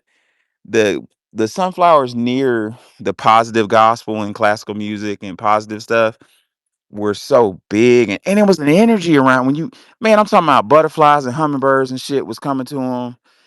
Um, and when you walk past them, it's hard to explain. but it was some type of aura. It was like, what the hell? I feel different. The kids would be like, this is during, like, I was teaching during the fucking pandemic. Like, we were coming back, teachers was dropping dead on my floor and shit. And we would take a break and say, fuck this. We're not gonna be, because, kids be throwing up in the class. I'm like, you know what? I'm not gonna be in here. I don't want to die. It was like teachers dying. One died at the end of my hall. And then they started getting sick. Like, the sickness kept coming closer and closer and closer to my room, and then I got sick. But so we would take breaks and be like, fuck this, I don't care what they say. We're going outside in the air. And we would go to the courtyard near the sunflowers. And like the kids would like get healed around it's the strangest shit. Like we would feel comfortable. They would do TikToks. We would feel energized. Butterflies and shit would fly around that section of the sunflowers. Now, the section of the sunflowers where we were playing all that negative shit, they looked like they was on crack. Those plants, they were alive, but they looked like they were on life support. So words do affect life and life structures. Harvard did a study similar to what I did with the sunflowers, but they use water. Now, some religions say water is alive. I'm gonna leave that alone. That's a whole nother space. But they played positive music around water, just a glass of water over time, and the positive music made perfect little symmetrical designs. The vibrations were symmetrical, and the negative music over time, that glass got dirty as fuck, started looking cloudy and nasty. So words are very important. I'm glad your brother received those words of encouragement. And Andy, if you don't mind, send me that poem. You know what? You I'll take it you'll have if you you'll can. have to get that from Textwell because Oh, okay. when you write those things, it's not that I can hold them in my memory. And I wish I could because I would speak it over me as well. It doesn't work like that, but you know that, don't you? Text Yeah. will if you don't want to give it to me, I understand. But Well, if you freely give it, I'll if take I it. can find it, brother, I'll definitely send it to you. I gotta. That's amazing. I gotta find it. I'm gonna find it. There. Well, I've really enjoyed. I really enjoyed this space. I'm gonna give Captain the last words, unless Wani wants to say something. Oh, Nikki, send it to me. You said Captain? Yeah, go ahead, Captain. Yeah. I really enjoyed y'all tonight. Listen to y'all, and I've learned a lot more. Some of the stuff I already knew, but I learned a lot more, man. So what I want to do, I came up. Well, I heard somebody say that we need to be outside of these devices and spend like time like in person with each other. So I'm gonna try to put something together. If anybody down, just let me know. Hey, no cap. Like the Total Force community taught me a little bit about computers. I'm certified to teach Python and stuff. And I tell you what, I got a new iPhone 16, and out the blue, when we really started cooking, a little orange light came on my camera. Oh yeah, So somebody's really interested in this conversation. Should I smile for it? yeah. Yeah. Anyway, That was um, that. I got a signal from Virginia. Don't know who it is, but I tried to get the IP address. So I'll look more into it. And so since I got the IP address, I'll be doing some digging while away from work and away from the space. So I'll let you know what I find. And I don't know, was it the co-host to say that she was trying to catch a hacker? I'm here if you need me to inbox you. so Nikki, I don't, I have Nikki. I see you as listener for some reason. I didn't see your hand. They playing with the space. Could you send me the thing you want me to put in the jumbotron? Send it to you can text it to me or send it to my inbox. Talking to me or Nikki? Nikki, Yeah, and she was trying to get my attention, but I didn't see it. yeah, and as far as the stuff with Janet Jackson, man, look, I'm gonna tell you like this: they can't do too much. They Books in the can't do comment. too much with her. And not only that, man, we we are the real Indians. Black folks, we the real Indians, and a lot of people don't even know that. When you talk about America and we talk about we come from Africa, we didn't come from no Africa. We was already here. So you know, when you see the Yeah, Olmecs and all this stuff and the late Aztecas, you really talking about us. So And that's nothing but the truth. And I get attacked every time I say I allude, and I don't use the word Native American Indians. I'll say Austronesian or native to America. And I mean, there are people who are programmed to attack. I got attacked earlier by two undercover Pan African. I'm not even gonna say their name. Oh, this morning for just alluding to that. So, but it's the truth. Captain Rue, you said you were a Marine. Yeah, Okay, so did you ever get a chance at Paris Island to go to that? You know the museum on Paris Island y'all have? yeah, So when I was done with my professional, it's the funny as hell. My professional development was full of officers and NCOs from all different organizations who thought the shit was gonna be academic. They put us on the fucking yellow footprints. Like, what the fuck is it? Like, it was crazy. But at the end, we rolled through. We rolled through. sorry. Sir, snap discipline. But anyway, they put us on. We at the end when Navy NCO broke her ankle and shit. That shit was, y'all are crazy. I love y'all, but y'all are nuts. But we went to your your museum, and at the on the bottom, and I hate that I didn't have my fucking phone or a camera. But at the bottom floor of your museum, they have a big. I don't know if you've seen this. Hopefully, you The have. pyramid. It's a big photo. No, no, no. The big. It's a photograph of the War 1812 or the Native American, the Indian Wars or some shit, where the Marines rounded them up. Yeah, Like it's a real photograph. And there was an Army major with me, Major Daryl Cox. Cox said, "Alon, we're the fucking Native American." I was like, "Sir," and I looked up at that picture, and it was brothers, like dark skinned brothers with they had straight afros, man, with feathers in yeah, them, like our noses, our lip. I was like, holy shit, we are the Native Americans. Like that fucked my world yeah, up and because the books that I was teaching out of showed these Asian looking people. But yeah, you're right. We are the Native American. We're the original yeah. We was here, and natives. it wasn't even called America. It was called Ta America, T apostrophe America. That's what it was called originally. Yeah. So when they talk about the Aztecas and all this, the Olmecs, you're still talking about us. And not only that, we wasn't just in America. We was over there too with the Mexicans. So why people say that we come from Africa? No, you can show me all these ships, but you can show me a barbarian ship, but you cannot show me an actual slave ship. You can show me a picture. That picture is not real. I put Nikki sent the book. I put it in a jumbotron, the holographic universe, and I see Wells put it to a bigger picture. But yeah, I was in damn. See, I could talk to y'all. I could talk to y'all all night. But I was in Costa Rica. I'm gonna put one more picture in here. He brought up Olmecs, and I was walking with a bunch of scientists and professors. We were walking through the Costa Rican jungle. Costa Rica is absolutely gorgeous. Y'all should go.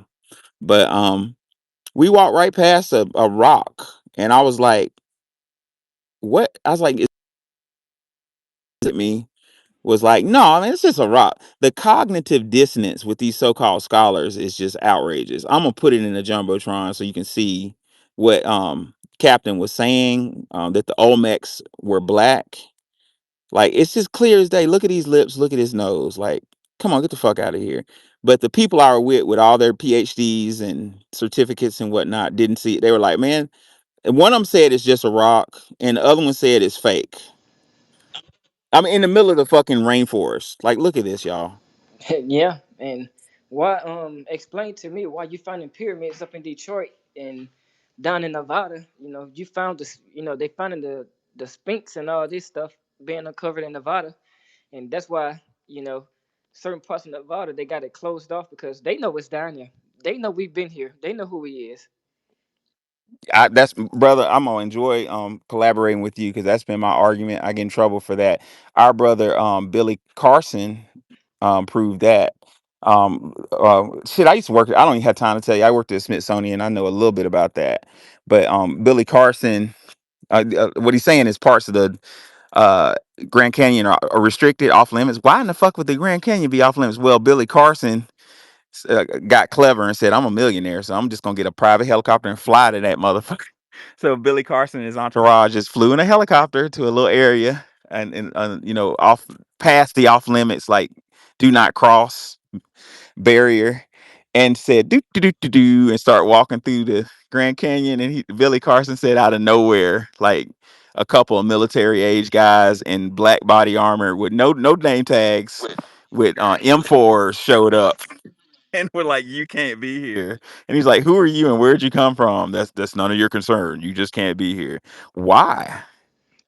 That's suspicious as fuck. You probably could find any interview on Yeah. YouTube. Oh man, I watched it one of his episodes too, and we wasn't just over there, man. We've been in Antarctica too, because there ancient artifacts from us over in Antarctica. There's land, and I'm gonna tell you, I'm a fly boy. you know, so Are you a yeah, pilot? I'm a fly boy.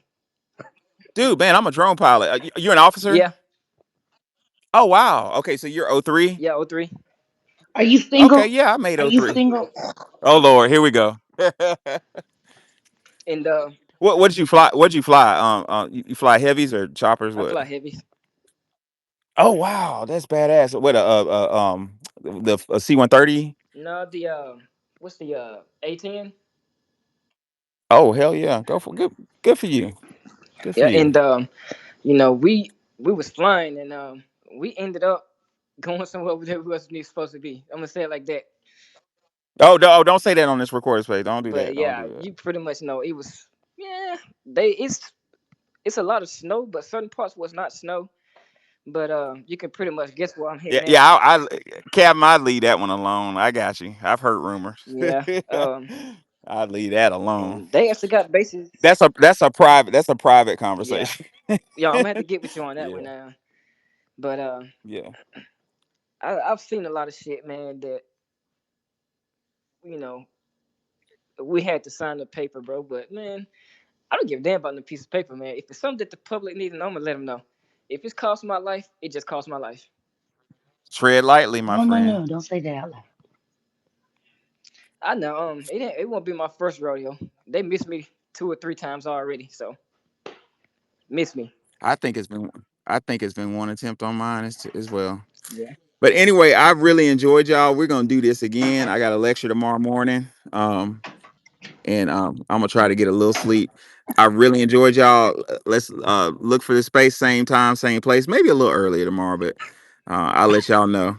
Now, before I love y'all. y'all go, I have to ask you, Captain. You're gonna have to Oh, DM go me. ahead. Last words to Andy. Yes, Go. you're gonna have to DM me, okay? Since I'm a Marine, you owe me. Uh-oh, Gotcha. Marine love. Hoorah. Boy, that's another thing I saw about the Marines. Like, well, I'm gonna leave that alone. I don't I'm want not to tell gonna all be their the business. pause, But okay? let's just say they didn't go to sleep and they had a lot of fun before Who? 0500. And who that was asking was I single? That was Me. well, I'm gonna shut up. Oh wow, I am single too, by the Whoa. way. I'm too old. Marine I'm too love. old for you, but I just like to flirt. Hey, hey, look, I'm 26, man. My baby mama 45. Well, then, if that's the case, then we'll Hello. have to talk. Yeah, I got you. I had my first kid. I was what, 13, 14 when I had my first kid.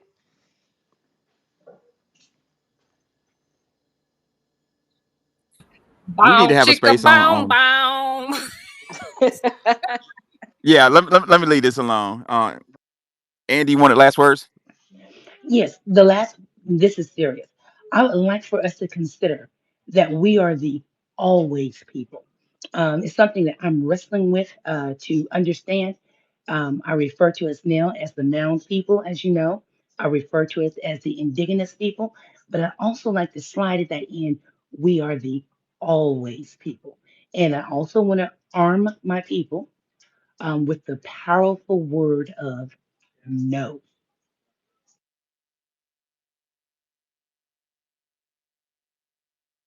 Just say no.